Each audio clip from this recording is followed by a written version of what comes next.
Israel's multi front வார்.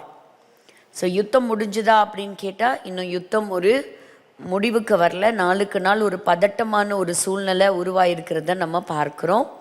அதில் முக்கியமாக Israel தேசத்துக்கு எதிராக வந்த ஈரான் தேசத்திலிருந்து இப்போ அந்த கலவரம் துவங்கி இருக்கிறத நம்ம பார்க்குறோம். ப்ரொட்டஸ்டர்ஸ் அங்கே அதிகமாக இருக்கிறாங்க அப்படிங்கிறது நீங்களும் பல செய்தித்தாள்களில் பார்த்துருப்பீங்க.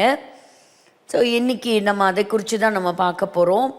ஸோ பலருக்கு ஒருவேளை நினைக்கலாம், இது என்ன நியூஸ் சேனலாக, எதுக்கு நம்ம இஸ்ரேல் நாட்டினுடைய செய்திகள்லாம் நம்ம கேட்குறோம் அப்படின்னு சொல்லிட்டு. ஸோ இந்த ஹிஸ்ட்ரி நடக்கிற சம்பவங்கள் தான் கொஞ்ச நாளைக்கு அப்புறம் இது ஹிஸ்ட்ரியாக மாறப்போகுது. ஸோ இப்போ நம்ம பார்க்குற செய்திகள்லாம் இந்த கரண்ட் அஃபேர்ஸ். பட் இப்போ நடக்கிற சம்பவங்கள் இஸ்ரேலோட சம்மந்தப்பட்ட எந்த தேசமாக இருந்தாலும் நம்ம அது மேலே ஒரு கண்ணு வைக்கிறது ரொம்பவே நல்லது. வேதத்தில் எழுதப்பட்ட தீர்க்க தரிசனங்கள் எல்லாம் இஸ்ரேல் தேசத்திற்கு சம்பந்தப்பட்டது தான். அதில் முக்கியமாக நம்ம இந்த கடைசி நாட்களில் நம்ம இருக்கிறோம். ஸோ ஒவ்வொரு தேசத்திற்கான முடிவுகளையும் ஆரம்பங்களையும் நம்ம பார்த்து வருகிறோம். எதிர்பாராத சில திருப்பு முனைகள், த டர்ன் அண்ட் ட்விஸ்ட்ன்னு சொல்லலாம். அப்படிப்பட்ட ஒரு ட்விஸ்ட் அப்படின்னு எதுன்னு கேட்டிங்கன்னா இந்த ஈரான் நாட்டில் நடக்கக்கூடிய கலவரங்கள் தான். யாருமே எதிர்பார்க்கவே இல்லை இப்படிப்பட்ட ஒரு கலவரம் இந்த 2026 வருஷம் துவக்கத்திலேயே வருமா அப்படிங்கிறது. ஆனால் நான் ஒன்று மட்டும் நான் சொல்லுவேன், நிச்சயமாக இதோடைய முடிவுக்கு பிறகு உலகத்தில் ஒரு மிகப்பெரிய மாற்றத்தை நம்ம பார்ப்போம். இது எப்படி முடியுங்கிறது தெரியல. But God has a different plan and he will end according to his mighty plan. So இப்போ இந்த இடத்த பாருங்கள். கிட்டத்தட்ட ஈரான் தேசம் அப்படின்னு சொல்லக்கூடிய ஒரு தேசம் மிகவும் பிரபலமான ஒரு தேசம். கடந்த சில நாட்களாகவே அந்த நாட்டில் பல மக்கள் இப்படி ரோட்டுக்கே மிடில் கிளாஸாக இருக்கட்டும் இல்லை புவர் பீப்புளாக இருக்கட்டும், அங்கே எல்லாருமே ஒரு போராட்டத்தில் இறங்கியிருக்கிறாங்க. ஸோ ஏன் இந்த போராட்டம் அப்படின்னு நம்ம பார்க்கும்போது இந்த போராட்டத்திற்கு பலவிதமான காரணங்கள் உண்டு. ஸோ காரணங்கள் உண்டு என்ன அப்படின்னா, முதல்ல இதோடைய வரலாறு பக்கங்களை நம்ம தெரிஞ்சுக்கணும் அப்படின்னா நம்ம எங்கே போகணும் அப்படின்னா ஒரு 1979 அந்த வருஷத்துக்கு நம்ம போகணும். இந்த 1979க்கு முன்பாக இருந்த ஒரு ஆட்சி தான் ஷா ஆட்சி அப்படின்னு சொல்லக்கூடிய ஒரு ஆட்சி. இன்னைக்கு நம்ம ஈரான் சொல்லக்கூடிய நாட்டினுடைய பெயர் தான் பெர்ஷியா நாடு, வேதத்தில் எழுதப்பட்ட நாடு. ஸோ 1979க்கு முன்பாக பார்த்தீங்கன்னா அப்போ இருந்த ஷா ஆட்சி அமெரிக்காவோடும் அங்கே இருக்கக்கூடிய பிரிட்டிஷோடையும் நல்ல ஒரு ஃப்ரெண்ட்ஷிப் இருந்தது. ஸோ அன்றைக்கி அவங்க என்ன செஞ்சாங்கன்னா அந்த மக்களை ஒரு மாடர்னைஸாக இருந்தால் கூட அதை ஒரு பெரிய ஒரு டிக்டேட்டர்ஷிப்பாக தான் பார்த்தாங்க. நெடுக்காலங்களாக நீண்ட நாட்களாக இன்றைக்கி இருக்கக்கூடிய ஒரு மாடர்ன் வேர்ல்ட்லேயும் ஒரே ஒரு ஆளின் கீழாக ஒரு கொடுங்கோல் ஆட்சி நடந்தது அப்படின்னு சொன்னால் இந்த ஈரான் நாடு தான். ஏன்னா 1950 பார்க்கும் பொழுது அப்போது இந்த ஷாவினுடைய ஆட்சி கவிழ்க்கப்பட்டதுக்கு காரணம் என்ன அப்படின்னா, இந்த ஈரான் நாட்டுக்கு வெளியிலேருந்து யாரும் ப்ரொட்டஸ்ட் பண்ணி வரல. ஸோ ப்ரொட்டஸ்டர்ஸ் எங்கேருந்து வந்தாங்கன்னா ஈரான் நாட்டுக்குள்ளேயே இருந்து தான் ப்ரொட்டஸ்டர்ஸ் வந்தாங்க. உள்ளே இருக்கக்கூடிய நாட்டு மக்களே ஷாவுடைய ஆட்சிக்கு எதிராக கிளர்ச்சிகளை எழுப்பினார்கள். அதற்கு பிறகு இந்த இப்போ கடைசியாக நம்ம பார்க்கக்கூடிய ஷாவினுடைய மகன் அந்த நாட்டை விட்டே வெளியேறினார். ஸோ அவருக்கு வெளியே நிறைய நண்பர்கள் இருந்ததுனால மற்ற நாட்டில் ஒரு தஞ்சம் புகுந்து அவர் இதுவரைக்கும் ஈரான் நாட்டுக்குள்ளே இல்லை. ஆனால் இப்போ நம்ம இந்த ஸ்லைடில் பார்க்கும்போது அவருடைய வருகையும் எதிர்பார்க்கப்படுகிறது என்று சொல்லப்படுகிறது. அப்போ 1979 என்ன நடந்தது அப்படின்னு சொன்னால், இப்போ தான் கொமேனி அவருடைய வருகை. கிட்டத்தட்ட 14 வருடங்கள் ஒரு சிறையிருப்பின் வாழ்க்கையை முடிச்சுட்டு அவர் ஈரான் தேசத்திற்குள்ளே வராங்க. அவர் வரும்பொழுது அவருக்கு ஏகப்பட்ட ஒரு வரவேற்பு. அப்போ எல்லா ஜனங்களும், ஈரானில் இருக்கக்கூடிய நாட்டு மக்கள் அத்தனை பேரும் அவரோட இணைந்து கொண்டாங்க. இணைந்து கொண்ட பிறகு அவர் ஒரு இஸ்லாமிய முறைப்படி என்ன செய்தார்னா அந்த நாட்டை ஆட்சி செய்ய ஆரம்பித்தார். ஒரு கொடுங்கோல் ஆட்சியிலிருந்து நம்ம தப்பிச்சோண்டா, அடுத்ததாச்சும் நம்ம கொஞ்சம் நிம்மதியாக இருக்கலாம் அப்படின்னு நினைக்கிற சமயத்தில் தான் அவங்களுக்கு எதிர்பாராத ஒரு பயங்கர செய்தி காத்திருந்தது. யாரெல்லாம் எதிர்த்தார்களோ அவர்களெல்லாம் கொலை செய்யப்பட்டார்கள். அதிலிருந்து கிட்டத்தட்ட 40 ஆண்டு காலங்கள் முடிய போகுது. இந்த 40 ஆண்டு காலங்களும் இந்த கொமேனியினுடைய ஆட்சி காலங்கள் தான் நடந்துட்டு வருது. இவர் தான் இந்த தலைவர். இவருக்கு கீழாக தான் ஆட்சி அமைந்தது. ஸோ அந்த சமயத்தில் தான் பாருங்க, Iran is declared Islamic republic. அப்போ அரசியல் வேறு மதம் வேறு, ஆனால் அரசியலும் மதமும் ஒன்றாக இணைந்து வந்ததை இந்த ஈரானுடைய நாட்டில் நம்ம பார்க்க முடியும். அப்படி தான் என்ன பண்ணாங்கன்னா, மத ரீதியாக அந்த தேசத்தை ஆட்சி நடத்த ஆரம்பித்தார். அந்த ஆட்சி ஒரு நாள் அல்ல, 2 நாள் அல்ல, ஒரு டெமோக்ராட்டிக் நேஷனாக மாறும் என்று எதிர்பார்த்த அந்த கனவுகள் எல்லாம் கனவுகளாகவே போனது. இப்படி இவங்களுடைய ஆட்சி தொடர்ந்த ஒரு காலம். ஒரு சுருக்கமாக இருந்த பகுதியை நான் சொல்லுகிறேன். 1980. ஸோ ஈராக்குக்கும் ஈரானுக்கும் ஒரு மோதல் ஏற்படுகிறது. இப்போ எல்லாருமே முஸ்லீம் கண்ட்ரி தானே, ஏன் இந்த முஸ்லீம் கண்ட்ரிக்குள்ள ஒரு நல்ல ஒரு ஒற்றுமை இல்லை அப்படின்னா, இஸ்லாமியர்களுக்கு கீழே 2 முக்கியமான பிரிவு, ஷியா முஸ்லிம் மற்றும் சுன்னி முஸ்லிம். இப்போ ஈரான் அப்படின்னு எடுத்துக்கிட்டோம்னா இவங்க ஷியாவினுடைய ஆட்சி, ஷியா முஸ்லிம்ஸ் 89% அங்கே ஈரானில் இருக்கக்கூடியவர்கள் ஷியா முஸ்லிம் அப்படின்னு சொல்லப்படுகிறது. மற்ற மெஜாரிட்டி ஆஃப் த முஸ்லிம் நேஷன்ஸில் சுனி முஸ்லிம்ஸ், இவர்களுக்கும் அவர்களுக்கும் நிறைய கோட்பாடு வித்தியாசங்கள் உண்டு. அதனால் இவங்களால கலந்து போகவே முடியாது. இஸ்லாமியர்கள் அப்படின்னு சொன்னாலுமே இவர்களால் ஒற்றுமையாக இருக்க முடியாது அப்படிங்கிறத பார்க்க முடிகிறது. அடுத்தது 1981. அந்த சமயத்தில் தான் ஜிம்மி கார்ட்டருடைய பிரசிடெண்ட்டாக இருந்த காலகட்டங்களில் அமெரிக்காவில் ஈரானில் இருக்கக்கூடிய அமெரிக்க எம்பசி தாக்கப்பட்ட சமயத்தில் கிட்டத்தட்ட 52 அமெரிக்கர்களை கொண்டு போய் 444 நாட்கள் அவர்களை சிறையிருப்பிலே வைத்தாங்க. they were hostages inside. So அதற்கு பிறகு அது ஒரு முடிவுக்கு வந்தது. ஸோ இஸ்ரேல் அதற்குள்ளாக என்ன செய்ததுன்னா, லெபனான் மேலே ஒரு தாக்குதல் நடத்தினது. லெபனான்லேருந்து இஸ்ரேலுக்கு தொடர்ச்சியாக ஒரு தொந்தரவு வந்துக்கிட்டே தான் இருந்தது. அந்த சமயத்தில் தான் ஈரான் அங்கே இந்த லெபனானுக்குள்ள தனக்கு ஒரு ப்ராக்சியை ஏற்படுத்தியது. இந்த ப்ராக்சின்னு சொன்னால் ஒரு கையாட்கள்னு சொல்லலாம். அதாவது ஈரான் இத்தனை ஆண்டு காலங்களாக இஸ்ரேல் மேலே தைரியமாக அது தானாய் ஈரான் தேசமாக வந்து போராட்டம் நடத்தவும் இல்லை, தாக்குதல் நடத்தவும் இல்லை. ஈரான் என்ன செய்ததுன்னா, தனக்கு அடியாட்களை வைத்திருக்கிறது போல சில அடியாட்களை வைத்திருந்தது. லெபனானில் இருக்கக்கூடிய ஹெஸ்பலா, காசாவில் இருக்கக்கூடிய ஹூத்தீஸ், காசாவில் இருக்கக்கூடிய ஹமாஸ், ஏமன் நாட்டில் இருக்கக்கூடிய ஹூத்தீஸ், இப்படி பல இப்படிப்பட்ட ப்ராக்சிஸை வைத்து இந்த ப்ராக்சிகள் மூலமாக தான் இஸ்ரேல் நாட்டுக்கு ஒரு தொந்தரவு கொடுத்துக்கிட்டே இருந்தது. எப்போவுமே அமெரிக்காவை ஒரு பெரிய சாத்தானாகவும் இஸ்ரேலை ஒரு சிறிய சாத்தானமாகவும் தான் பார்த்துக்கிட்டே இருந்தது. It will always say death to America and death to Israel. இதே தான் மாறி மாறி அவர்களுடைய ஸ்லோகமாகவே சொல்லிட்டு இருப்பாங்க. அமெரிக்காவுக்கு ஒரு பரம எதிரின்னு சொல்லலாம். அது மட்டுமல்ல, இஸ்ரேலை அழிக்க நினைத்த ஒரு ராஜ்யம்னு சொல்லலாம். இதெல்லாம் வந்து கொஞ்சம் மாறுச்சு. அதுக்கப்புறம் ஈரானுக்கும் அந்த மற்றும் ஈராக்குக்கும் ஒரு சீஸ்ஃபயர், ஒரு நெகோசியேஷன்ஸ் உண்டானது 1989. அதற்கு பிறகு அப்பொழுது இருந்த சுப்ரீம் லீடராக இந்த கொமேனி அவர் மரித்து போகிறார். அவரை தொடர்ச்சி வரக்கூடிய அடுத்த நபர் தான் இந்த அயத்தோலா அலி கமேனி. ஸோ இப்பொழுதும் இன்னைக்கும் லீடராக இருக்கிறார் இல்லையா, அப்போ ஆரம்பித்தது தான் அவருடைய ஆட்சி. அன்னையிலிருந்து இன்னைக்கு வரைக்கும் அவருடைய ஆட்சி தான் நடந்துக்கிட்டு இருக்குங்கிறத நம்ம பார்க்குறோம். ஸோ நல்ல ஆட்சியான்னு கேட்டிங்கன்னா கிடையவே கிடையாது.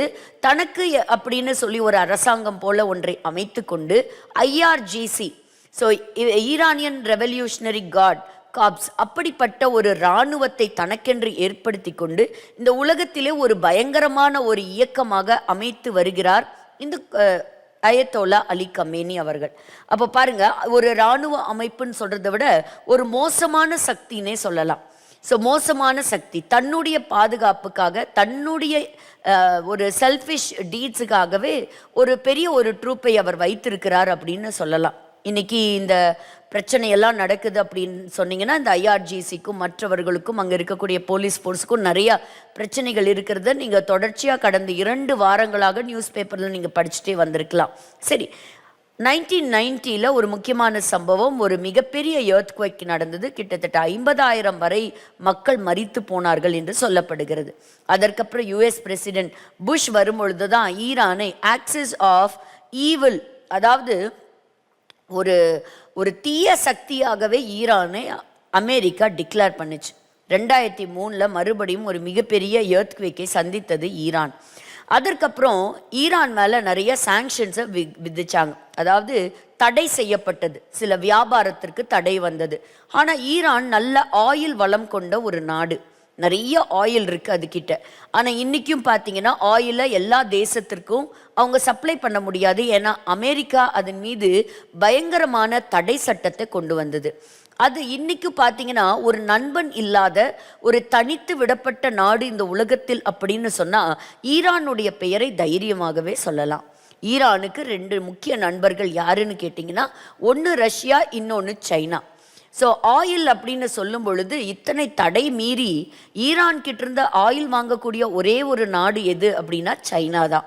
90% அந்த ஆயிலை வாங்கக்கூடியது சைனா தான். அப்போ சைனாக்கு நல்லா தெரியும், ஸோ தான் வைக்கிறது தான் விலை அப்படிங்கிறது சைனாவுக்கு நல்லா தெரியும். ஏன்னா வேற யாரும் வாங்க போகிறது இல்லை. ஸோ அதனாலேயே அவங்களுடைய எக்கானமி ஒரு சைடில் ஒரு சரிவு ஏற்பட்டதற்கு காரணம் அப்படிங்கிறதும் ஒரு ஸ்டாட்டிஸ்டிக் ரிப்போர்ட் இங்கே சொல்கிறத நம்ம பார்க்குறோம். அது மட்டும் இல்லை, இப்போ ஆனால் it is a very powerful country. Middle ஈஸ்டில் எடுத்துக்கிட்டிங்கன்னா இது ஒன்று ஏழை நாடு அப்படிங்கிறது கிடையாது, அதிகமான லிட்ரஸி கொண்ட ஒரு நாடு. டாப் 500 யூனிவர்சிட்டிஸ் இந்த வேர்ல்டு அப்படின்னு சொல்லும்போது 2 முக்கியமான யூனிவர்சிட்டியை உள்ளடக்கிய ஒரு நாடு இந்த ஈரான். இந்தியாவினுடைய பெயர் கூட அதில் வரலன்னு சொல்கிறாங்க. ஆனால் ஈரானில் இருக்கக்கூடிய 2 மிக முக்கியமான ஒரு சயின்ஸ் அண்ட் டெக்னாலஜி ரிலேட்டட் சம்மந்தப்பட்ட 2 யூனிவர்சிட்டி அதில் இடம் பிடிச்சிருக்கிறது அப்படின்னு சொல்லப்படுகிறது. ஸோ லிட்ரஸி ரேட் அதிகம், ஒரு 9 கோடி, கிட்டத்தட்ட ஒரு 10 கோடியை தொடக்கூடிய அளவுக்கு இருக்கக்கூடிய மக்கள் தொகை கொண்ட ஒரு நாடு தான் இந்த ஈரான். நல்ல பூர்வீகமான ஒரு ஆழமான ஒரு ரெக்கார்டு, ஒரு வரலாறு கொண்ட ஒரு நாடு. ஏன்னா நம்ம வேதத்திலையும் பார்க்கிறோம், பெர்ஷியா மன்னர்கள் எப்படி இருந்தார்கள், பெர்ஷியா நாடு எப்படி ஒரு காலகட்டத்தில் வல்லரசாக இருந்ததுங்கிறத நம்ம பார்த்தோம். போன வாரத்தில் நம்ம படிக்கும் பொழுதும் இந்த இன்டர் டெஸ்டமெண்டல் பீரியட் ஆரம்பிக்கிற அந்த காலகட்டங்களில் மல்கியா எழுதிய புஸ்தகமும் இந்த பெர்ஷியா நாட்டின் மன்னர்கள் ஆட்சியின் காலத்தில் தான் அப்படிப்பட்ட தீர்க்கதரிசிகள் எழுதினார்கள். கடைசி தீர்க்க தரிசனமும் பெர்ஷியா நாட்டின் மன்னர்கள் ஆட்சி செய்த காலத்தில் தான் எழுதப்பட்டது. ஸோ அப்படி இருந்தாலும் இன்னைக்கு உலகத்தால் ஒதுக்கப்பட்ட ஒரு நாடாக கருதப்படுகிறது இந்த ஈரான். முதல்ல பார்த்தீங்கன்னா இந்த கமேனியுனுடைய ஆட்சி காலம் ஆரம்பிக்கிறதுக்கு முன்னாடி ஈரானுக்கும் இஸ்ரேலுக்கும் நல்ல நட்புறவு இருந்தது. அது எல்லாம் சேதமடைந்தது கமேனி ஆட்சிக்கு பிறகு. அதாவது ஒரு முக்கியமான குறிக்கோளே என்ன அப்படின்னு கேட்டிங்கன்னா இஸ்ரேலை அழிப்பது தான். அதுதான் அவங்களுடைய மிக மிக முக்கியமான ஒரு காரியமாக இருக்கிறது.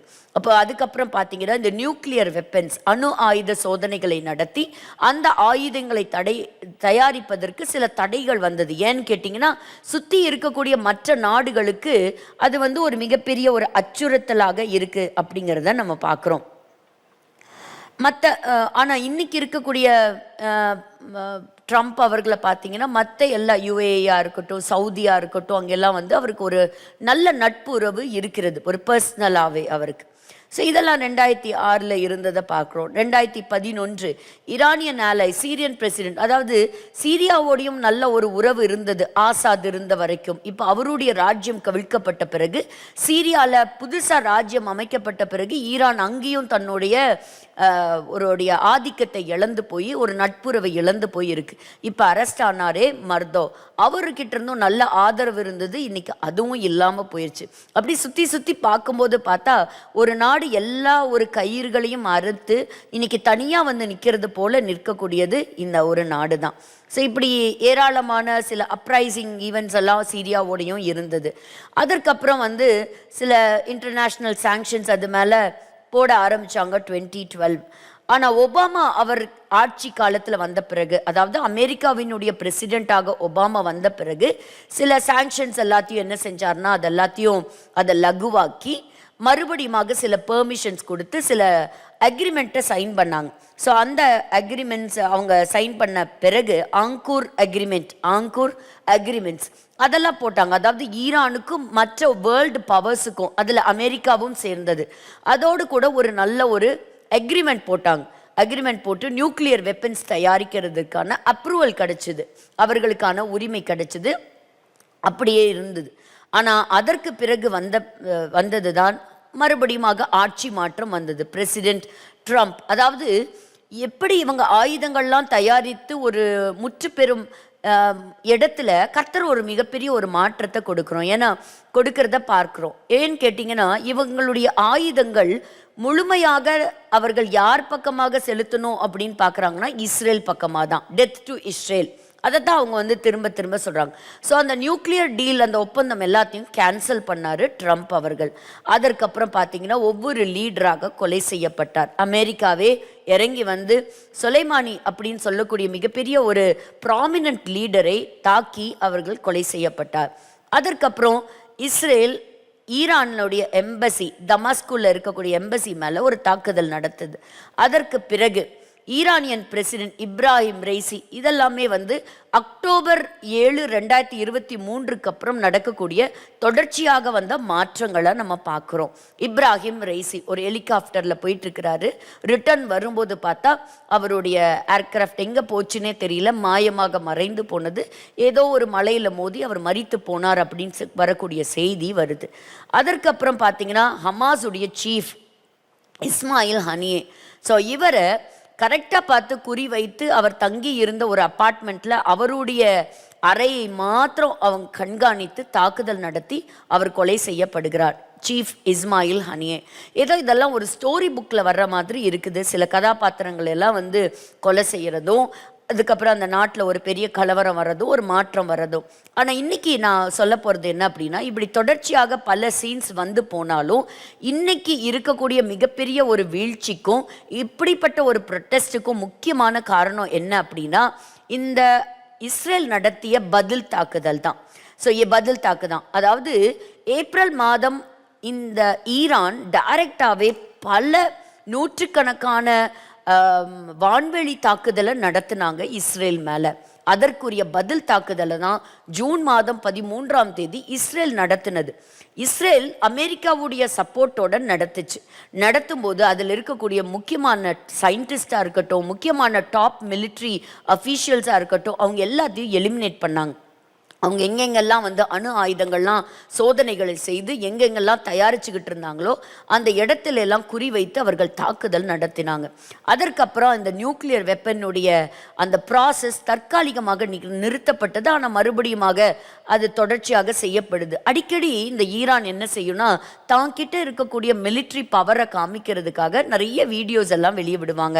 எவ்வளோ இராணுவத்தை வைத்திருக்கிறோம், எவ்வளவு நாங்கள் ஆயுதங்களை வைத்திருக்கிறோம் பாருங்க அப்படின்னு. சொல்லக்கூடாது, ரஷ்யாவிற்குமே உக்ரைன் மேலே தாக்குதல் நடத்துவதற்கு ட்ரோன் சப்ளை பண்ணுவதற்கு ஒரு பெரிய அளவில் ஒரு உதவி செய்ததும் ஈரான் தான். ஸோ ஈரானை பொறுத்த வரைக்கும் இப்படிப்பட்ட ஒரு பலம் வாய்ந்த நாடு அப்படின்னே சொல்லலாம் மிடில் ஈஸ்டில்.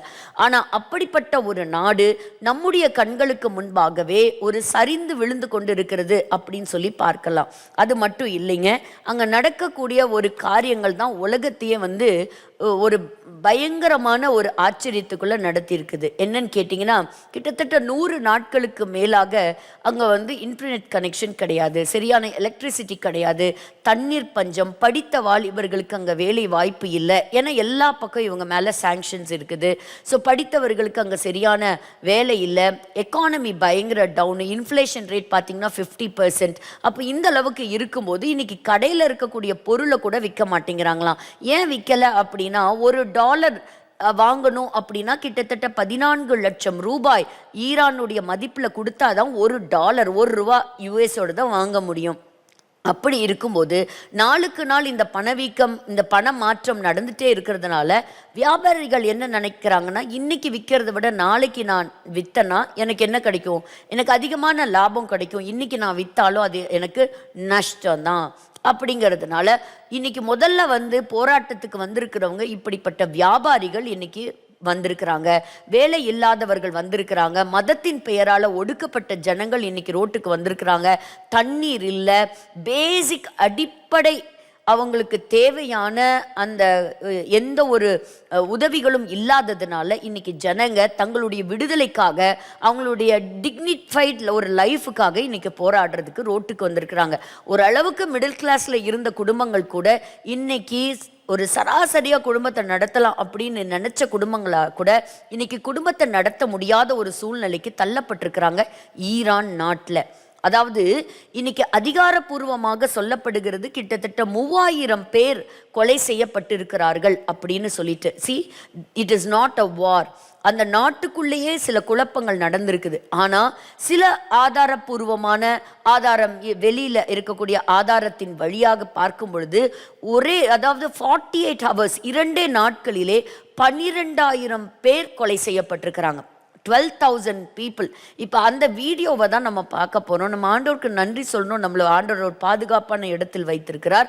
அதே சமயத்தில் நம்முடைய ஜெபங்கள் அதிகமாகட்டும் இப்படிப்பட்ட தேசங்களுக்காக.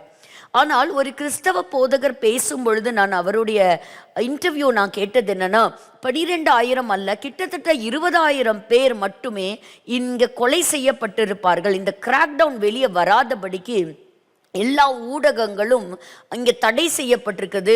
இந்த நாட்டுக்குள்ளே என்ன நடக்குதுங்கிறது வெளி உலகத்துக்கு தெரியல. ஏன்னா இன்டர்நெட் கனெக்ஷன் கிடையாது, அங்கே யூடியூப் இல்லை, எந்த ஆப்பும் அவங்க யூஸ் பண்ண முடியாது. ஆனால் இப்போது தற்காலிகமாக எலான் மஸ்குடைய ஸ்டார் லிங்கை பயன்படுத்தி அங்கே இருக்கக்கூடிய மக்கள் இன்டர்நெட் ஃபெசிலிட்டியை பயன்படுத்திட்டு வராங்க. அதன் மூலமாக தான் ஒரு சில நியூஸ் வெளியே வந்திருக்குது. அந்த நியூஸில் நீங்கள் வெளியே வந்து பார்த்தா கண்களால் பார்க்கவே முடியாது. அப்படிப்பட்ட அகோரமான காட்சிகள். எங்கு பார்த்தாலும் ரத்தம் சிந்துதல், எங்க பார்த்தாலும் பிணக்குவியல்கள், ஹாஸ்பிட்டல்ஸ்ல பார்த்தா எங்க பார்த்தாலும் பிணங்கள். அப்படி ஃபுல்லா ஈரான் நாட்டில் முக்கியமா அவங்களுடைய கேபிட்டல் தெஹரான், அங்க கிட்டத்தட்ட 1 கோடி மக்கள் கிட்ட இருக்கிறாங்க. ஆனா அந்த சிட்டி லைஃபை கூட வாழ முடியாத அளவுக்கு இன்னைக்கு போராட்டம் நடக்கிறது. எதிர்பாராத இடங்களில கூட ஆரம்பிச்சிருச்சு. சரி, அப்போ இன்னைக்கு என்ன பண்ணுது அந்த கவர்மெண்ட்? இந்த ஜனங்களை ஒடுக்கிறதுக்காக இன்டர்நெட் ஆஃப் பண்ணியாச்சு, எலக்ட்ரிசிட்டி கிடையாது, எங்க பார்த்தாலும் they are shooting at them. ஒரு காக்கா குருவியை சுடுறது போல எல்லாத்தையும் சுடுறாங்க, எல்லாத்தையும் சுட்டுட்டு இருக்காங்க. எங்க பார்த்தாலும் அந்த சத்தம் மட்டும்தான் கேட்குது. அவங்களுடைய வாகனங்களுக்கு தீ வைத்து அங்க இருக்கக்கூடிய கார், அவங்களுடைய எல்லா ப்ராப்பர்ட்டிஸ் அதெல்லாம் தீக்கிரையாக அங்கே காட்சி அளிக்கிறத நம்ம பார்க்குறோம். I should say literally Iran is burning inside. So ஈரானை வெளியிலேருந்து யாரும் தாக்கலை, ஈரான் எந்த யுத்தத்திலையும் இல்லை. ஆனால் ஈரான் தனக்குத்தானே தீ வைத்து கொண்டது போல இன்னைக்கு அந்த ஆட்சி மாற்றத்துக்காக எல்லாரும் இன்னைக்கு சத்தம் போட்டுட்டு இருக்கிறாங்க. என்ன சொல்றாங்க அப்படின்னா, போதும், இந்த மதத்தின் பேர்ல எங்களை ஆட்சி நடத்தினது போதும். இப்போ death to America, death to இஸ்ரேல்னு சொன்னதெல்லாம் மாறி death to Islam and death to the supreme leader Ali Khamenei அப்படின்னு சொல்ற அளவுக்கு இன்னைக்கு அந்த சுப்ரீம் லீடருக்கு அகெயின்ஸ்டாவே அங்க இருக்கக்கூடிய பாவப்பட்ட மக்கள், த இன்னசென்ட் பீப்புள். இன்னொன்று என்னன்னு கேட்டிங்கன்னா, மற்ற தேசங்கள்ல கூட ஜனங்கள் அவங்க கையில பாதுகாப்புக்கு ஆயுதங்களை வச்சுக்கலாம். ஆனா ஈரான்ல ஆயுதங்கள் வைக்க முடியாது. ஆயுதமற்ற இந்த பாவப்பட்ட மக்களை அவர்கள் சுட்டு கொலை செய்கிறார்கள். இப்போ ஒரு சில வீடியோஸை நம்ம பார்க்கலாம், ஈரான் நாடு எப்படி இருக்கு அப்படிங்கிறது. ஆனா இன்னைக்கு இந்த ஜனங்களுக்கு இவ்வளோ தைரியம் இன்னைக்கு இந்த ப்ரொட்டஸ்ட் நடத்துறது இன்னைக்கு வந்ததுக்கு காரணம் என்னன்னா, இஸ்ரேல் இவர்கள் மேல நடத்திய தாக்குதல் தான். ஸோ அவங்களுடைய சொந்த ஜனங்களை காப்பாற்றவோ அவங்களுடைய ரிசோர்ஸை காப்பாற்ற அளவுக்கோ இன்னைக்கு அந்த தேசம் இல்லை.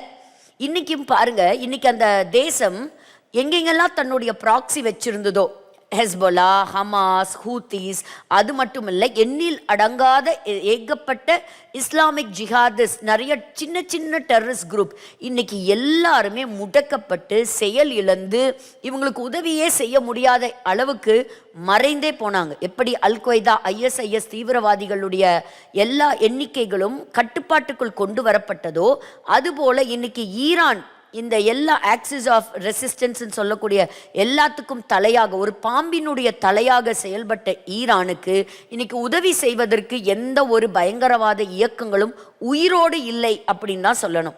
எல்லாமே மரித்து போனது.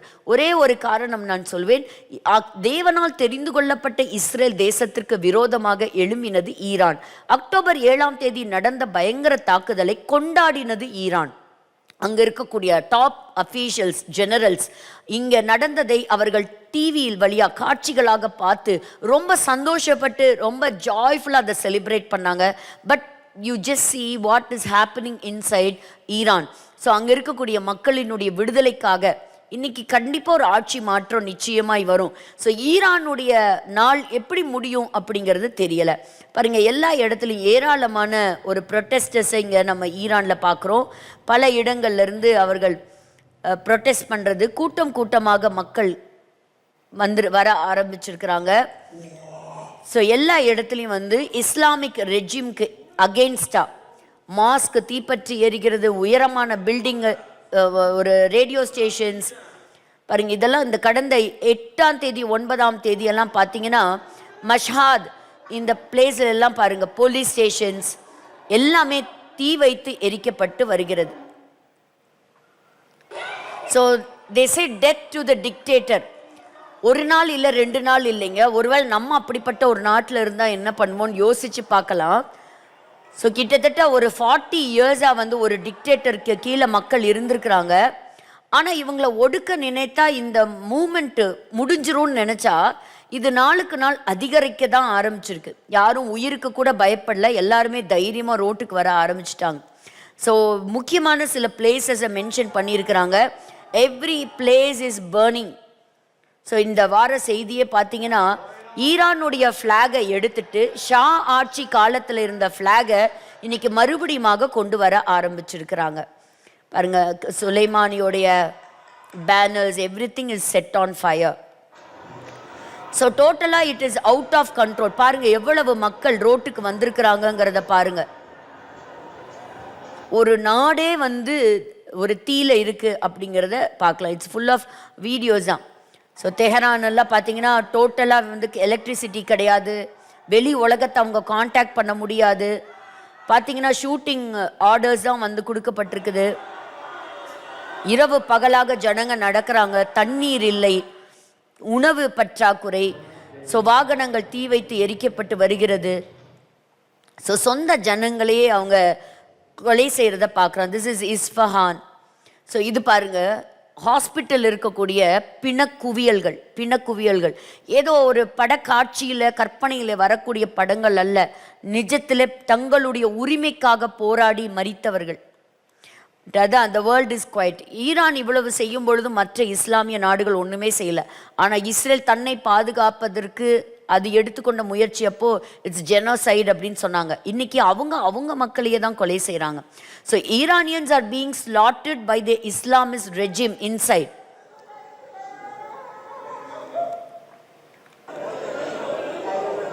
ஸோ பாருங்க, these are all some horrific videos and thing.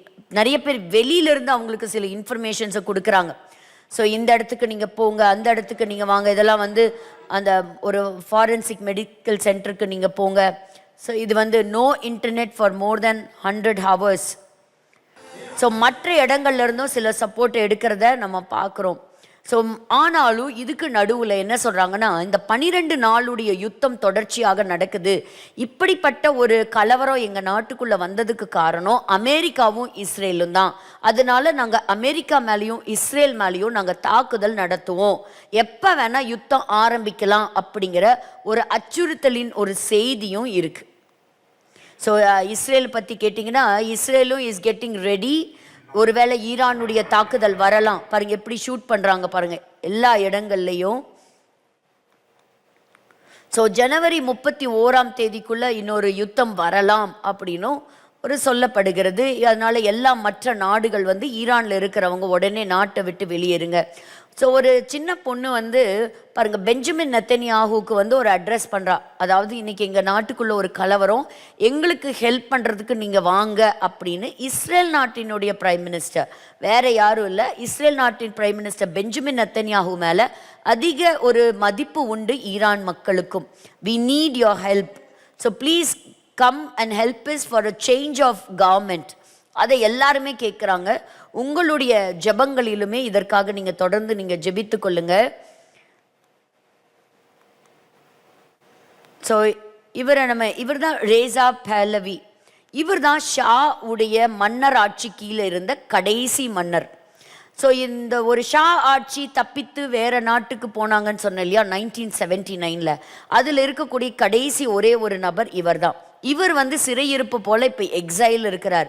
இவரே திரும்பி வருவாரா, ஆட்சி திரும்ப இவருடைய தலைமையின் கீழே அமைக்கப்படுமா, இல்லை அங்கே ஈரானில் என்ன நடக்க போகுது யாருக்குமே தெரியல. பட் he said நான் ப்ரொட்டஸ்டர்ஸ்க்கு ஆதரவாக நான் இருக்கிறேன் அப்படிங்கிறத சொல்லியிருக்கிறாங்க. ஸோ இதுக்கு நடுவில் தன்னுடைய ஒரு மினிஸ்டரையும் ஈராக்குக்கு அனுப்பியிருக்கிறத பார்க்குறோம்.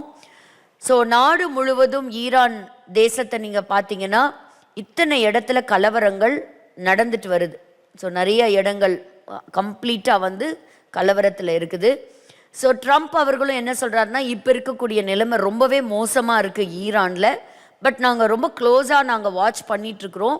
இந்த இன்னைக்கு இருக்கக்கூடிய அரசாங்கம் என்று சொன்னால் இந்த பயங்கரவாத இயக்கத்தின் தலைவராக இருக்கக்கூடிய அயத்தோலா அலி கமேனி அவருடைய அரசாட்சிக்கு எதிராக போராடி வருகிறவர்களை சுட்டு கொலை செய்கிறார்கள். அப்படி நீங்கள் செஞ்சீங்கன்னா நாங்கள் உங்களுக்கு எதிர்த்து வருவோம் அப்படின்னு அவங்க ஒரு செய்தியும் வெளியிட்டிருக்கிறார்.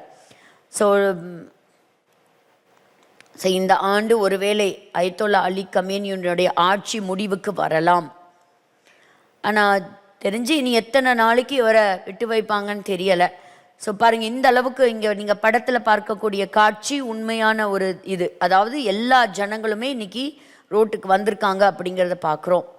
ஸோ அங்கே இருக்கக்கூடிய தங்கம் அதெல்லாம் கூட வெளிநாடுகளுக்கு எடுத்து செல்லப்பட்டு வருகிறது அப்படின்னு ஒரு செய்தியும் இருக்குது.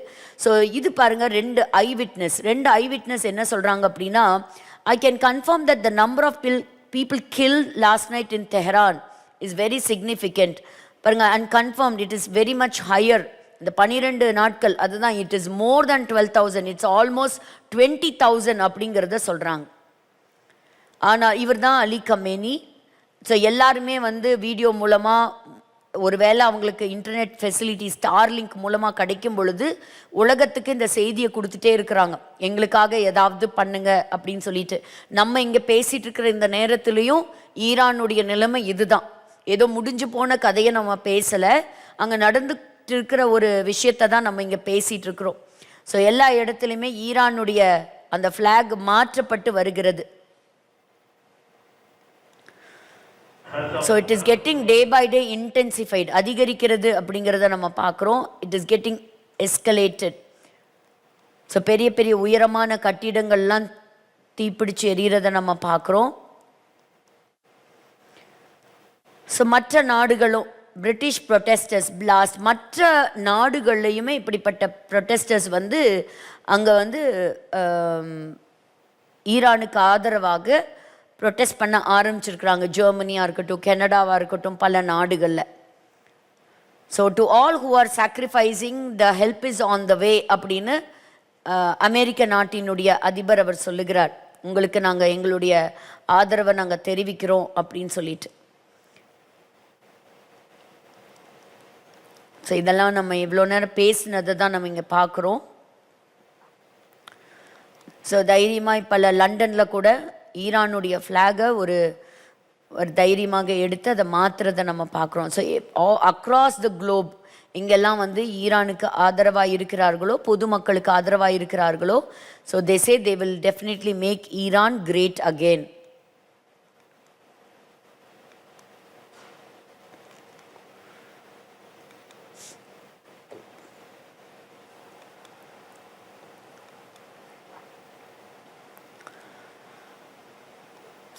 இவர் இருந்தாலும் நாங்கள் சீக்கிரமாக வந்து ஒரு வெற்றி வரும் அப்படின்னு சொல்கிறாங்க. ஸோ இது வந்து ஒரு சூசைட் ட்ரோன் அனுப்பி கொலை செய்தது.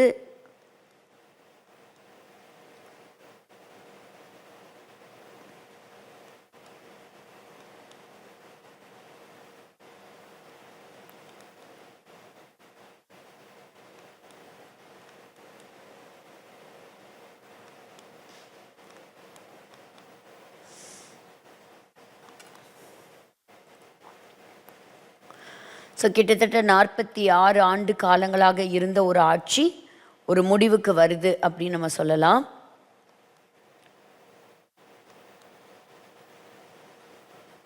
ஸோ ஃப்ரீ பாலஸ்டைன் சொன்னவங்களும் சிலர் வந்து ஃப்ரீ ஈரான் அப்படிங்கிறதுக்கு ஒரு பெரிய ஒரு ஹெல்ப் பண்ணலை. ஸோ ஆப்ரஹாம் அக்கார்ட்ஸ் மூலமாக நிறையா ஒரு பீஸ் அக்ரிமெண்ட்டை இஸ்ரேல் செஞ்சுருக்கு மற்ற நாடுகளில் கூட. ஸோ இஸ்ரேல் வந்து என்றைக்குமே ஒரு சமாதானத்தை விரும்புகிற தேசம் தானே தவிர யாரோடையும் சண்டை போடக்கூடிய ஒரு தேசம் கிடையாது. பட் இதை பொறுத்த வரைக்கும் இவங்க எந்த விதமான சமாதான பேச்சுவார்த்தைக்கு வரல அப்படிங்கிறத சொல்லலாம். யுஏஇயாக இருக்கட்டும், பெஹ்ரைனாக இருக்கட்டும், மொரோக்காவாக இருக்கட்டும், சவுத் சூடானாக இருக்கட்டும், இவர்களோடு கூட ஒரு சமாதான உடன்படிக்கை செய்திருக்கிற இஸ்ரேல் நிச்சயமாக இங்கே ஒரு ஆட்சி மாற்றம் வந்து ஒரு சமாதானமான ஒரு சூழ்நிலை வருவதற்கான வாய்ப்புகள் இருக்கலாம். See, we are no longer afraid, but we are fighting.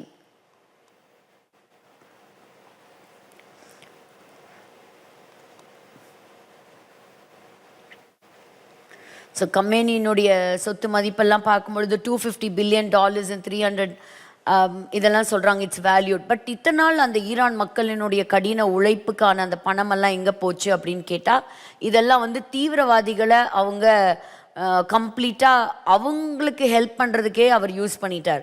சொந்த மக்கள் மேலே ஒரு கவனம் செலுத்தாமல் இஸ்ரேலை அழிக்கணும், இஸ்ரேலை அழிக்கிறதுக்கு ப்ராக்சியை ஏற்பாடு பண்ணணும், இப்படியே அவரோடதெல்லாம் போயிடுச்சு. So these are all the same.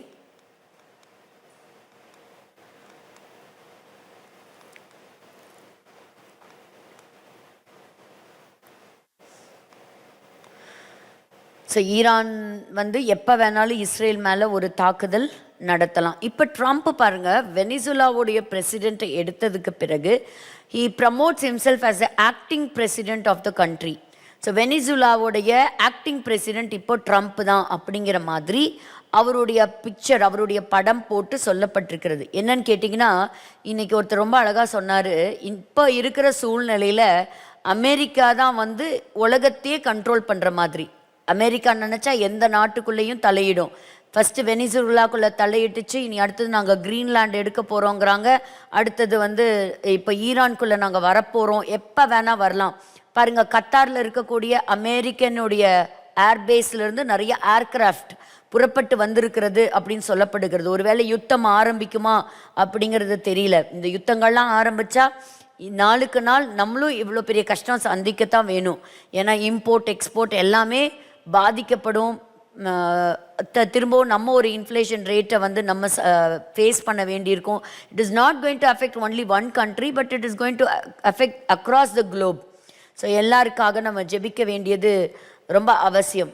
So இனிமேல் ஆயிலோ மணியோ கியூபாக்கு கொடுக்க மாட்டேன் அப்படிங்கிறத தைரியமாக அவர் ஒரு முடிவை எடுத்திருக்கிறார். ஸோ இந்த அளவுக்கு ட்ரம்ப்புடைய பவர் இன்னைக்கு எல்லா நாடுகள்லையும் நம்ம பார்க்க முடியுது. So any time America might attack Iran or Iran might attack Israel. But அமெரிக்காவாக இருந்தாலும் சரி, இஸ்ரேலாக இருந்தாலும் சரி, ரெண்டுலேயும் எங்கே அட்டாக் இருந்தாலும் அமெரிக்காவும் இஸ்ரேலும் ரெண்டு பேரும் இணைந்து அதை அட்டாக் பண்ணுறதுக்கு வாய்ப்புகள் அதிகமாக இருக்குது.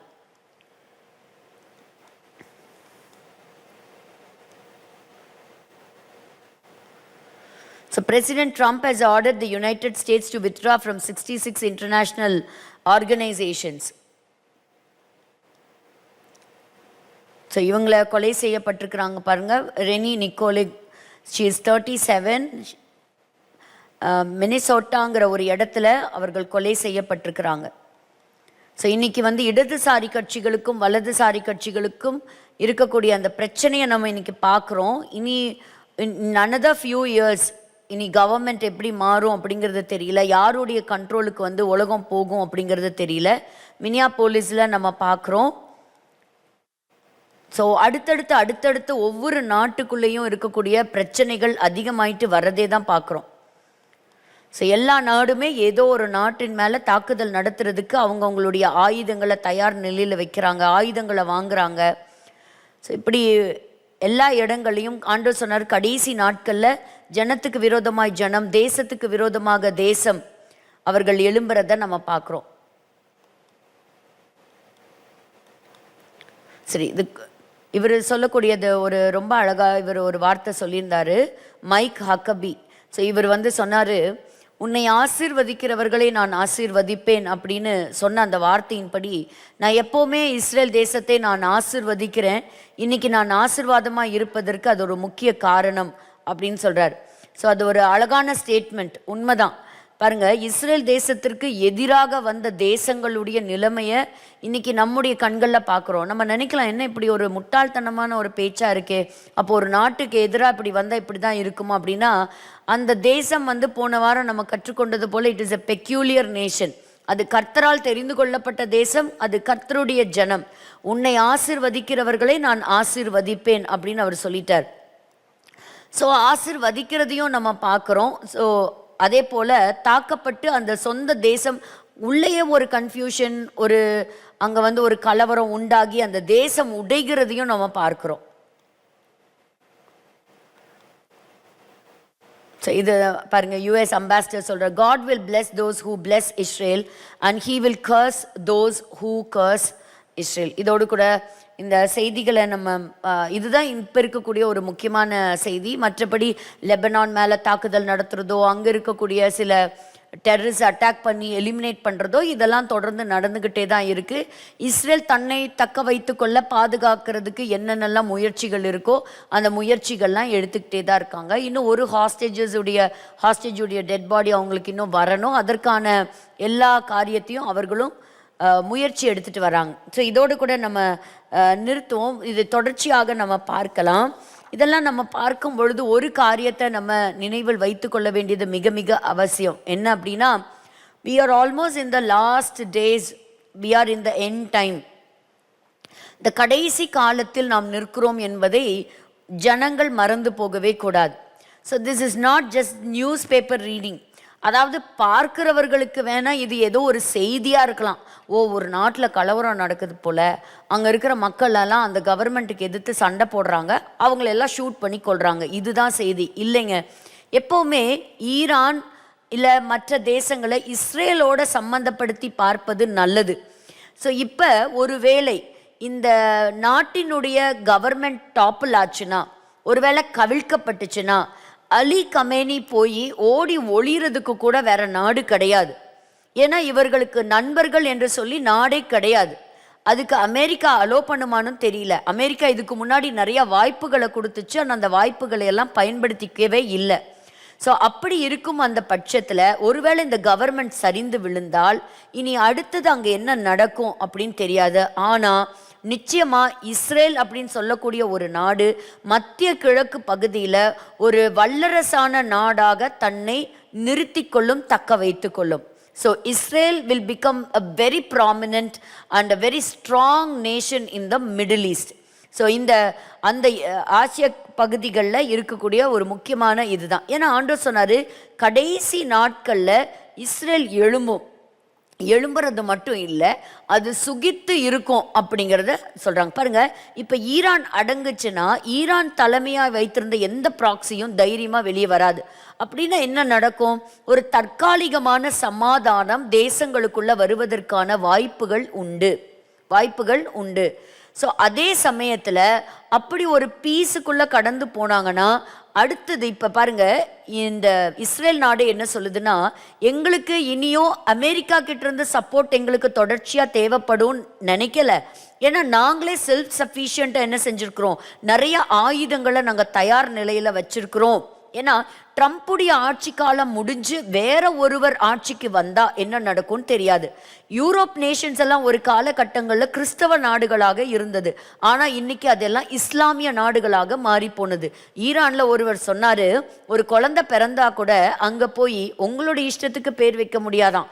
அங்க நீங்க கிறிஸ்தவர்களா இருக்கலாம், இல்லை வேற மதத்தை சேர்ந்தவர்களா இருக்கலாம், அங்க இருக்கக்கூடிய லிஸ்ட்ல பேர் இருக்குமா, அந்த பேர்ல தான் நீங்க ஒரு பேரை நீங்க செலக்ட் பண்ணி உங்க குழந்தைக்கு வைக்க முடியுமே தவிர நீங்களா உங்களுக்கு பெயர் வைப்பதற்கு கூட உரிமைகள் கிடையாது.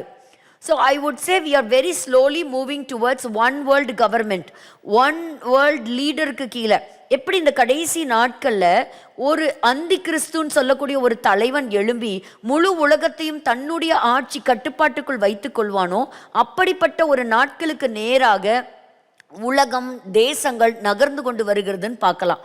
ஸோ எந்த ஒரு நாடுமே என்ன நினைக்கக்கூடாது, இன்னைக்கு ஒரு அரசாங்கத்தில் இருக்கக்கூடிய ஒரு பலமான ஒரு கட்சி அமைத்து மதமோ அரசியலோ இரண்டையும் இணைத்து நடத்தும் பொழுது இப்படி கவிழ்க்கப்படுவதற்கு ஒரு அறிகுறி அப்படின்னு சொல்றதுக்கு ஈரான் இன்னைக்கு ஒரு ரைட்டான எக்ஸாம்பிளாக இருக்கு. ஸோ இன்னைக்கு எங்கேயோ நடக்குது, அது எங்கே வேணால் நடக்கலாம், ஈவன் இன் இந்தியா, பட் தெரியாது. ஆனால் வரக்கூடிய நாட்களை நம்ம கவனித்து பார்ப்பது மிக மிக நல்லது.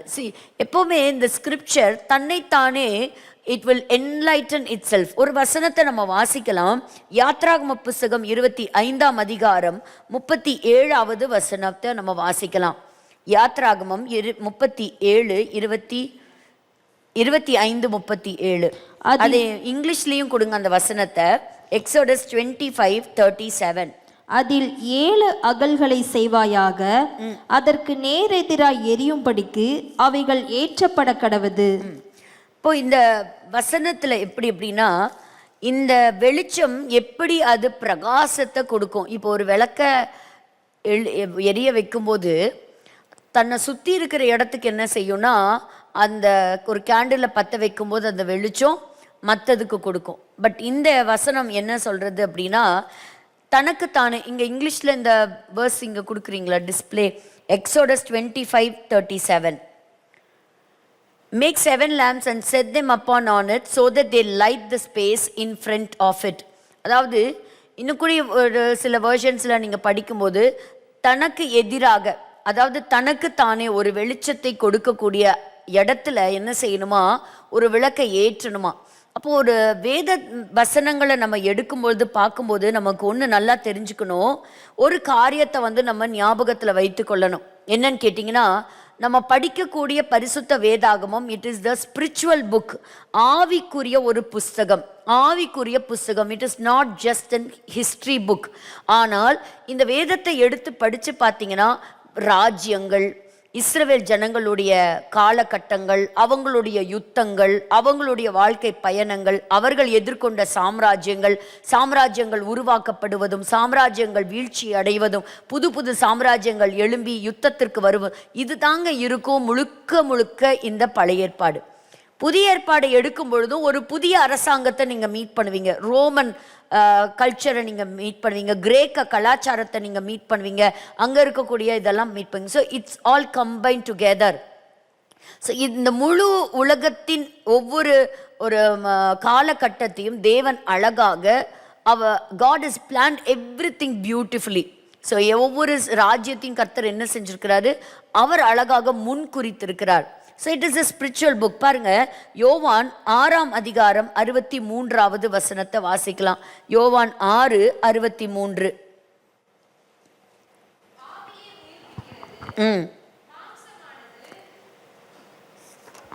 ஆவியை உயிர்ப்பிக்கிறது, மாம்சமானது ஒன்றுக்கும் உதவாது.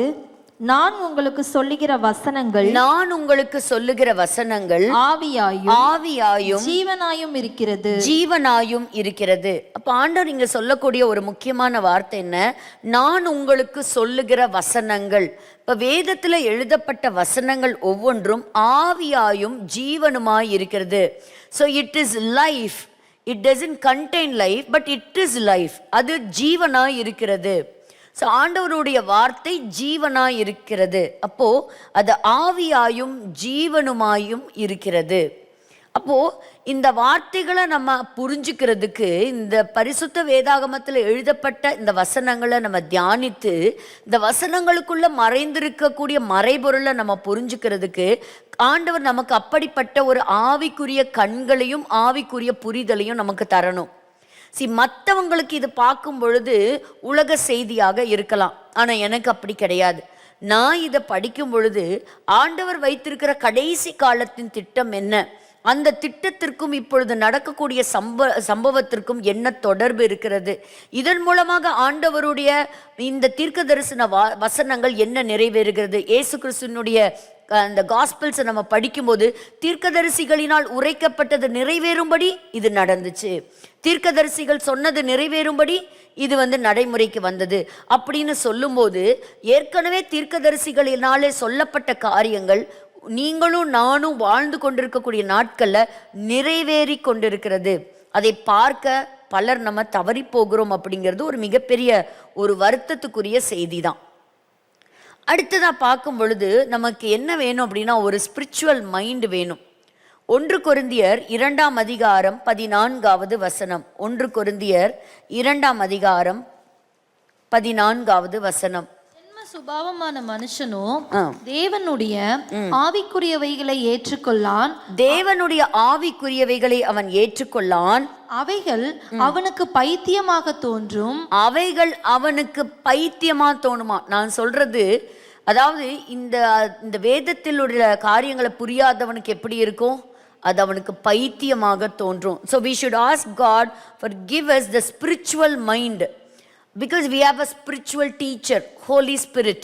So Holy Spirit teach பண்ணார் அப்படின்னு சொன்னா வேதத்தில் இருக்கக்கூடிய ரகசியங்களை நமக்கு வெளிப்படுத்தி கொடுப்பார். ஸோ இதில் மறைஞ்சிருக்கிறதெல்லாம் நியூஸ் பேப்பரில் பார்க்குறவங்களுக்கும் கவர்மெண்ட்டை பார்க்குறவங்களுக்கும் இன்னைக்கு ட்ரம்ப்பை பார்க்குறவங்களுக்கும் எப்படி இருக்கலாம்? இவர்களாம் இந்த காலகட்டத்தின் அரசியல் தலைவர்களாக இந்த காலகட்டத்தில் நடக்கிற யுத்தங்களாக பார்க்கலாம். ஆனால் ஆண்டவருடைய பிள்ளைகளாகிய நாம், வேதத்தை வாசிக்கிற நாம, வேதத்தை விசுவாசிக்கிற நமக்கு இது தீர்க்க தரிசனமான நிகழ்வுகள் தான். எதுவுமே ஆக்சிடெண்ட்டாக நடக்கிறது இல்லை. ஸோ அடுத்தது இப்போ நம்ம அந்த ப்ரெசன்டேஷனுக்கு நேராக நம்ம கடந்து போகலாம். ஸோ எதுக்கு நம்ம இதெல்லாம் இன்றைக்கி பார்க்குறோம் அப்படின்னு சொன்னால், டைரெக்டாக அந்த ஹனுக்காவோட ஸ்லைடுக்கு வரலாம்.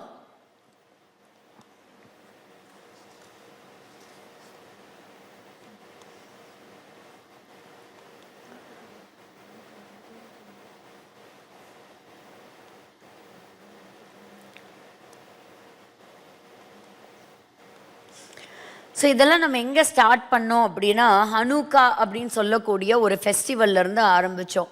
ஸோ அங்கே ஆரம்பிக்கும் போது தான் இன்டர் டெஸ்டமெண்டல் பீரியட், அதாவது இந்த பண்டிகை எப்போ வந்தது அப்படின்னா பழைய ஏற்பாட்டுக்கும் புதிய ஏற்பாட்டுக்கும் இடைப்பட்ட 400 ஆண்டு காலங்கள் இடைவெளியில் நடந்த ஒரு சம்பவம். அன்னைக்கு ஒரு பொல்லாத ஒரு ராஜா இருந்தால், அவனுடைய பெயர் ஆன்டியோக்கஸ் எபிஃபானஸ். அந்த ஆன்டியோக்கஸ் எபிஃபானஸை பற்றி நம்ம படிக்கிறதுக்கு முன்னாடி சில தலைவர்களை பற்றி நம்ம படிப்பது நமக்கு நல்லது. இப்போது இப்படி ஒரு கார்ட்டூன் இருந்தது, யாராவது இது பார்த்துருக்குறீங்களா? So Pinky and the Brain அப்படின்னு சொல்லிட்டு 1990s இப்போ ஸ்டீஃபன் ஸ்பீல்பர்க் அவர் என்ன செய்தார் அப்படின்னா, ஒரு லேபில் இருந்த 2 மைஸை வச்சு ஒரு சின்ன கார்ட்டூனை குழந்தைங்களுக்காக அறிமுகப்படுத்தினார். அப்போ அறிமுகப்படுத்தும் போது இதில் என்ன அப்படின்னு சொன்னால், ஒரு மைஸ் என்ன இருக்குமா, ரொம்ப ஸ்மார்ட்டான மைஸ், எல்லா விஷயத்தையும் சீக்கிரம் புரிஞ்சுக்கும். ஆனால் இன்னொரு மைஸ் அது ஒரு க்ளூலெஸ் மைஸ், அதுக்கு எதுவுமே தெரியாது. அப்படி 2 எலியை வச்சு ஒரு சின்ன ஒரு கார்ட்டூன் கதை. ஆனால் அந்த கதை, அந்த எபிசோடு ஃபுல்லாகவே எப்படி இருக்கும் அப்படின்னு கேட்டிங்கன்னா, இந்த ஸ்மார்ட் மைஸ் என்னன்னா எப்போ பாரு தந்திரமாக ஒரு திட்டம் போட்டுகிட்டே இருக்குமா. என்ன திட்டம் அப்படின்னா, எப்படி இந்த உலகத்தை நம்ம கண்ட்ரோல் எடுக்கலாம் அப்படின்னு தான் அதை யோசிக்குமா. அதாவது how to take over the world, எப்படி கண்ட்ரோல் எடுக்கலாம், try to take over the world, இதே தான் இருக்குமா. ஸோ அப்படி தான் என்ன இருக்குது, த பிங்கி அண்ட் த பிரெயின் அப்படின்னு சொல்லிட்டு ஒரு எப்படி ஒரு டாமினேட்டிங் ஒரு பர்சனாக வர்றது அப்படிங்கிறத. இன்னைக்கு பார்த்தீங்கன்னா உலகத்தில் அப்படி ஒரு டாமினேட்டிங் பவர் இருக்குதா? அமெரிக்கா இருக்குது. இன்னைக்கு ஒரு டாமினேட்டிங் பர்சன் இருக்கிறாரா? இருக்கிறாரு. டொனால்ட் ட்ரம்ப் இருக்கிறாரு. இன்னைக்கு அவர் வைக்கிறது தான் சட்டம். யாரும் எதிர்த்து எல்லாம் கேட்குறாங்க, இல்லை ட்ரம்ப் செஞ்சதை நாங்கள் கண்டிக்கிறோம், ட்ரம்ப் ஈரான்குள்ளே வரக்கூடாது, அது அவங்களுடைய உள்நாட்டு குழப்பம், அது அவங்களே பார்த்துக்குவாங்கன்னு ரஷ்யா சத்தம் போடுது. ஆனால் யாராலையும் என்ன செய்ய முடியலன்னா, ட்ரம்ப் எடுக்கக்கூடிய தைரியமான ஒரு முயற்சிக்கு எதிர்த்து அவரை ஃபைட் பண்ணவே முடியல. பட் இனி மாறும், இதுவும் என்ன செய்யணும்னா மாறும். பிகாஸ் ஆனால் எல்லாமே எதை மையமாக வச்சு தான், இஸ்ரேல்னு ஒரு நாடை மையமாக வச்சு தான். ஸோ இப்படி நம்ம பார்க்கும் பொழுது அந்த காலத்திலிருந்தே இந்த மனுஷர்களுடைய வரலாறு பக்கங்களை நம்ம திருப்பி பார்க்கும் பொழுது எல்லாருக்குமே இந்த பிளானட் ஏர்த்தை ரூல் பண்ணணுங்கிற ஆசை இருந்தது. உதாரணமாக அது ஹிட்லராக இருக்கலாம், அலெக்சாண்டர் த கிரேட்டாக இருக்கலாம், எல்லாருக்குமே ஆட்சி செய்யணும். ஆட்சி செய்கிறது மட்டுமல்ல, கர்த்தருடைய ஜனமாகிய இஸ்ரவேல் ஜனங்களையும் ஒடுக்கவே நினைத்தாங்க. ஸோ அப்படி பார்க்கும் பொழுது தான் ஒரு முக்கியமான ஒரு நபரை நம்ம பார்க்க போகிறோம். அதுதான் நிம்ரோத். ஸோ நிம்ரோத் அப்படின்னு சொல்லக்கூடிய ஒரு முதல் மனிதன். ஸோ இவரை நம்ம எங்கே சந்திக்கிறோம் அப்படின்னா, ஆதியாகம புஸ்தகத்தில் நம்ம சந்திக்கிறோம். ஸோ எப்படி இன்றைக்கி இருக்கக்கூடிய ஒரு ஒன் வேர்ல்டு கவர்மெண்ட், ஸோ இதெல்லாம் எதுவும் இன்றைக்கி புதுசாக பேசுகிற வார்த்தைகள் கிடையாது. ஸோ இப்படிப்பட்ட சில மனிதர்கள் வேதத்தில் ஏற்கனவே இருந்தாங்க. ஸோ இந்த கடைசி நாட்களில் மனிதர்கள் எப்படிப்பட்ட மனிதர்களாக இருப்பாங்க அப்படிங்கிற ஒரு வசனத்தை வாசிச்சுட்டு நம்ம போகலாம். 2 தீமோத்தேயு 3 அதிகாரம் 2 to 5 வசனங்களை வாசிப்போம்.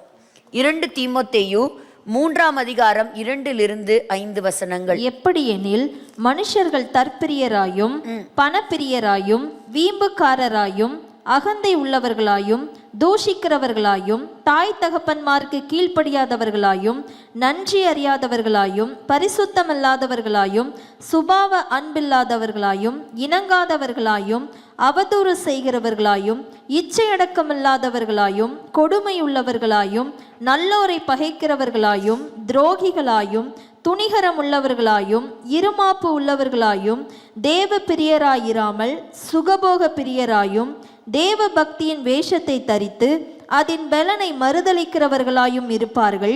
இப்படிப்பட்டவர்களை நீ விட்டு விலகு. இப்போ சில மனுஷர்களுடைய குணத்தை பற்றி சொல்லி இப்படிப்பட்ட மனுஷர்களை விட்டு நீ என்ன செய்ய, நீ விலகு. You keep your self away from them. இவங்க இதெல்லாம் எப்போ நடக்குமா? இப்போ முதல் வசனத்தை வாசிச்சு பாருங்க.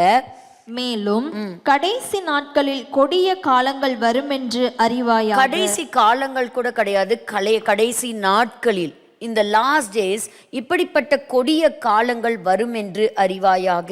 இப்போ நம்ம சொல்லப்பட்ட வார்த்தையில இதெல்லாம் எதுவுமே இன்னைக்கு இந்த உலகத்துல இல்லைங்க அப்படின்னு ஒரு வார்த்தை நம்ம சொல்ல முடியுமா?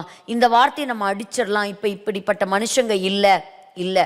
ஆனா ஆண்டவர் சொல்லுகிற ஒரு காரியம் என்னன்னா, கடைசி நாட்கள்ல இப்படிப்பட்டவர்கள் எழும்புவார்கள். இந்த last days people would rise up. அதுதான் பிரசங்கியின் புஸ்தகம் கடைசி அதிகாரத்துல சாலமோன் சொல்லக்கூடிய ஒரு முக்கியமான வார்த்தை என்னன்னா, எல்லாரையும் நியாயம் தீர்ப்பதற்காக அவர் நிச்சயமாக அவர் வருகிறார். 12ஆம் அதிகாரம் 13வது வசனம் வாசிங்க. காரியத்தின் கடைத்தொகையை கேட்போமாக, தேவனுக்கு பயந்து அவர் கற்பனைகளை கைக்கொள், எல்லா மனுஷர் மேலும் விழுந்த கடமை இதுவே. அதுக்கு முந்தின வசனத்தையும் வாசிக்கலாம். என் மகனே, இவைகளினாலே புத்தி அடைவாயாக. அநேகம் புஸ்தகங்களை உண்டு பண்ணுகிறதற்கு முடிவில்லை, அதிக படிப்பு உடலுக்கு இளைப்பு. அப்ப கடைசி வசனம் சொல்லுகிறது தேவனுக்கு பயப்படுகிற பயம். அப்ப அன்னைக்கு திருச்சபைகளும் எப்படி இருந்தது? கர்த்தருக்கு பயப்படுகிற பயத்துல அவங்க வளர்ந்தாங்களாம் இல்லையா? அப்போ அப்போஸ்தலர் 9ஆம் அதிகாரம் 31வது வசனத்துல நம்ம வாசிக்கிறோம், அன்றைக்கு சபைகளுக்குள்ளாக கர்த்தருக்கு பயப்படுகிற பயம் இருந்தது. ஆனா இன்னைக்கு நம்ம பார்க்கிறோம், இந்த கடைசி நாட்கள்ல 2 தீமோத்தேயு 3ஆம் அதிகாரத்துல சொல்லப்பட்ட இந்த வார்த்தைகள் தான் இன்னைக்கு அதிகமா நம்ம கேள்விப்படக்கூடிய வார்த்தைகளாக இருக்கிறது. தற்பிரியராய் மாறி போனவர்கள் இன்னைக்கு சபையை ஒரு முன்னோக்க பாதையில நடத்தாதபடிக்கு இன்னைக்கு சபை ரொம்ப ஒரு சபைக்குள்ள ஒரு கரப்ஷன் வந்துருச்சுன்னு சொல்லலாம். ஆனா முழுமையாக அல்ல. கர்த்தருக்கு பிரியமான தேவ மனிதர்களையும் தேவன் வைத்திருக்கிறார். நிச்சயமாக அவருடைய வருகை சமீபமாக இருக்கிறது. அவர் எடுத்துக்கொள்வதற்கு அவர் வருவார். But what we must have in our hearts the fear for the God. ஆண்டவருக்கு பயப்படுகிற பயம் நமக்கு நிச்சயமாக வரணும். இது ஒரு கட்டளை, பயப்படாதிருங்கள் அப்படின்னு சொன்னா, அதாவது மற்ற கவர்மெண்ட்டுக்கும் மற்ற மனுஷர்களுக்கும் நீ பயப்படாத, ஆனா யாருக்கு நீ பயப்படணும்? அதுதான் லூக்காலையும் நம்ம வாசிப்போம். லூக்கா 12ஆம் அதிகாரம் 5வது வசனத்தை நம்ம வாசிக்கும் போது, லூக்கா 12ஆம் அதிகாரம் 5வது வசனம், நீங்கள் இன்னாருக்கு பயப்பட வேண்டும் என்று உங்களுக்கு காண்பிக்கிறேன். கொலை செய்த பின்பு நரகத்திலே தள்ள வல்லமையுள்ளவருக்கு பயப்படுங்கள். ஆம், அவருக்கே பயப்படுங்கள் என்று உங்களுக்கு சொல்லுகிறேன். அவருக்கே பயப்படுங்கள் என்று சொல்லுகிறேன். இப்போ இன்னைக்கு நம்ம கண்களுக்கு முன்பாக ஆண்டவரை நம்ம பார்க்கல, ஆனால் ஆண்டவருடைய வசனம் ஆவியாயும் ஜீவனுமாய் இருக்கிறது. வசனத்தின் வழியாக நம்ம அவரை சந்திக்கிறோம். இந்த வார்த்தை நமக்கு கற்றுக் கொடுக்கிறது என்ன? நீ யாருக்கு பயப்படணும்? நீ நரகத்திலே தள்ள வல்லமை உள்ளவருக்கு பயப்படுங்கள். அது யாரு? ஆண்டவராகிய இயேசு கிறிஸ்து. நம்முடைய திரியேக தேவனுக்கு நாம் பயப்பட வேண்டியது அவசியமாக இருக்கிறது. இப்போ we must have the fear of God. இப்போ இந்த கடைசி நாட்களில் பாருங்க, இந்த அரசாங்கத்துக்கு மக்கள் சொல்கிறாங்க, இனி நாங்கள் அரசாங்கத்துக்கு நாங்கள் பயப்பட போகிறதில்ல, இனிமேல் எங்கள் உயிர் போனால் போயிட்டு போகுது, ஆனால் எங்கள் நாடு என்ன ஆகணும்? இப்படிப்பட்ட இந்த கொடுங்கோல் ஆட்சியிலிருந்து விடுதலை ஆனால் போதும். அது நடந்தா போதும் அப்படிங்கிற அளவுக்கு மக்கள் தங்களுடைய உயிரையும் மாய்த்து கொள்வதற்கு தயாரான நிலைமையில் இருக்கிறாங்க. ஆனால் ரட்சிக்கப்படாத ஆத்துமாக்கள் எத்தனை பேர் இருக்கிறாங்க. ஸோ இன்னைக்கு நம்மளை கர்த்தர் ஒரு பாதுகாப்பான இடத்துல வைத்திருக்கிறார் அப்படின்னு சொன்னால் மற்றவர்களுக்காக ஜெபிக்கத்தான். அதே சமயத்தில் நமக்குள்ள என்ன வேணும்? கர்த்தருக்கு பயப்படக்கூடிய ஒரு பயம் வேணும். கர்த்தருடைய ஆலோசனை இல்லாமல், கர்த்தருக்கு பயப்படாமல் ஒரு மனிதனை நாம் சந்திக்கிறோம். அவன்தான் யார் அப்படின்னு கேட்டால் இந்த நிம்ரோத் அப்படின்னு சொல்லக்கூடிய ஒரு மனிதன். ஸோ இவருடைய நாட்களில் என்ன நடந்துச்சு அப்படிங்கிறத நம்ம பார்க்கலாம். இந்த பழைய ஏற்பாட்டினுடைய புஸ்தகத்தில் நம்ம வாசிக்கும் போது 4 முறை தான் இந்த நிம்ரோதை பற்றி சொல்லப்பட்டிருக்கிறது. வாசிக்கலாம். ஆதியாகம புஸ்தகம் 10ஆம் அதிகாரம் 8வது வசனம் வாசிப்போம். கூஷ் நிம்ரோத்தை பெற்றான். கூஷ் நிம்ரோதை பெற்றான். இவன் பூமியிலே பராக்கிரமசாலியானான். அவன் பூமியிலே பராக்கிரமசாலியாய் இருந்தான். 9வது வசனம். இவன் கர்த்தருக்கு முன்பாக பலத்த வேட்டைக்காரனாயிருந்தான். கர்த்தருக்கு முன்பாக பயங்கர ஒரு பலத்த வேட்டைக்காரன். ஆகையால் கர்த்தருக்கு முன்பாக பலத்த வேட்டைக்காரனான நிம்ரோத்தை போல என்னும் வழக்கு சொல் உண்டாயிற்று. அப்ப பாருங்க, இவனுக்கு நிகரா அன்னைக்கு வாழ்ந்த மக்கள் தொகை ஒரு கொஞ்சம் மக்கள் தான் இருந்திருப்பாங்க. அவங்களுக்கு நடுவுல இப்படிப்பட்ட ஒரு மனிதன் இருந்தானா. அவன் தான் நிம்ரோத். இப்ப நிம்ரோதை பத்தி ஏன் நம்ம படிக்கிறோம்? நம்ம ஆன்டியோக்கஸ் எபிஃபானஸை பற்றி புரிஞ்சுக்கிறதுக்கு. எதுக்கு ஆன்டியோக்கஸை பற்றி நான் படிக்கணும்? ஏன்னா இவங்கெல்லாம் ஒரு மாடல் தான். ஏன்னா இன்னும் அதி சீக்கிரத்தில் உள்ளே நுழைய போகின்ற அந்தி கிறிஸ்துவுக்கு ஒரு அடையாளமாக இவங்கெல்லாம் இருக்கிறாங்க. So we are all expecting God's coming. எத்தனை பேர் ஆண்டவருடைய வருகை எதிர்பார்க்கிறீர்கள்? நிச்சயமாகவே. ஸோ நம்ம எதிர்பார்க்கிற நமக்குள்ள அப்படிப்பட்ட ஒரு ஆயத்தம் இருக்கணும், ஒரு ப்ரிப்பேர்ட்னஸ் நமக்குள்ள இருக்கணும். அப்போ அடுத்த சம்பவம் இந்த உலகத்தில் என்ன நடக்க போகுது பாருங்க. ஏராளமான தீர்க்க தரிசனங்களை நம்ம கேட்டோம் 2026 தொடங்கும் போது இல்லையா? பல ஆசீர்வாதங்களான வார்த்தைகள் நல்லது தான். ஆனால் 2026 துவக்கத்திலிருந்தே இப்படிப்பட்ட ஒரு யுத்தத்தின் செய்தியை தான் நம்ம தொடர்ச்சியாக கேட்டுட்டு இருக்கிறோம். அடுத்தது இனி என்ன நடக்க போகுதுன்னே நம்ம யாருக்குமே ஒண்ணுமே தெரியல. ஸோ வசனம் சொல்லுகிறது, கர்த்தருக்கு முன்பாக ஒரு பலத்த வேட்டைக்காரன் அப்படின்னு சொல்லக்கூடிய ஒரு பெயர். இது 2வது. அடுத்தது 1 நாளாகம புஸ்தகம் 1 அதிகாரம் 10வது வசனம். 1 நாளாகம புஸ்தகம் 1 அதிகாரம் 10வது வசனம். கூஷ் நிம்ரோத்தை பெற்றான். இவன் பூமியிலே பராக்கிரமசாலியானான். இவன் ஒரு பராக்கிரமசாலி, இவன் ஒரு பராக்கிரமசாலி அப்படின்னு சொல்லிட்டு இவனுடைய பெயர் மறுபடியுமாக பதிவு செய்யப்பட்டிருக்கிறது. மீகா 5ஆம் அதிகாரம் 6வது வசனத்தை நம்ம வாசிக்கலாம். 6வது வசனம். இவர்கள் அசிரியா தேசத்தையும் நிம்ரோதின் தேசத்தையும் அதனுடைய வாசல்களுக்கு உட்புறமாக பட்டயத்திற்கு இரையாக்குவார்கள். அசிரியன் நம்முடைய தேசத்தில் வரும்போதும் நம்முடைய எல்லைகளை மிதிக்கும் போதும் அவனுக்கு நம்மை தப்புவிப்பார். அசீரியா தேசத்தையும் நிம்ரோதின் தேசத்தையும், இந்த நிம்ரோது ஆதியாகம புஸ்தகத்துல இருந்தது பேரு. அந்த பழைய ஏற்பாட்டினுடைய கடைசியிலையும் நிம்ரோதின் தேசம், அவனுடைய தேசம் 2 முக்கியமான தேசம். ஒன்று அசீரியா, ஒன்று பாபிலோன். இந்த 2 தேசமே பார்த்தீங்கன்னா கர்த்தருடைய ஜனத்தை அடிமைகளாக சிறைப்படுத்தி கொண்டு போன தேசங்கள் தான். இப்போ இந்த நிம்ரோதை பற்றி சொன்ன 2 தேசமே எப்படி தான்? அந்த ஆதியாகம 10ஆம் அதிகாரத்தை நம்ம வாசிக்கும் போது அவன் தொடர்ந்து என்னென்ன பட்டணத்தை எல்லாம் அவன் கட்டினான்னு பார்க்கும் பொழுது இந்த பராக்கிரமசாலி was a grand and efficient ஆர்கிடெக்டாக அந்த நாட்களில் அவன் இருந்திருக்கிறான். அவன் இருக்கும்போது நிறைய பட்டணங்கள் அவன் கட்டி இருக்கிறான். அப்போ அவன் அந்த நாட்களில் அசீரியா பட்டணம், பாபிலோன் பட்டணம், இதெல்லாம் பெயர் போன பட்டணங்கள்.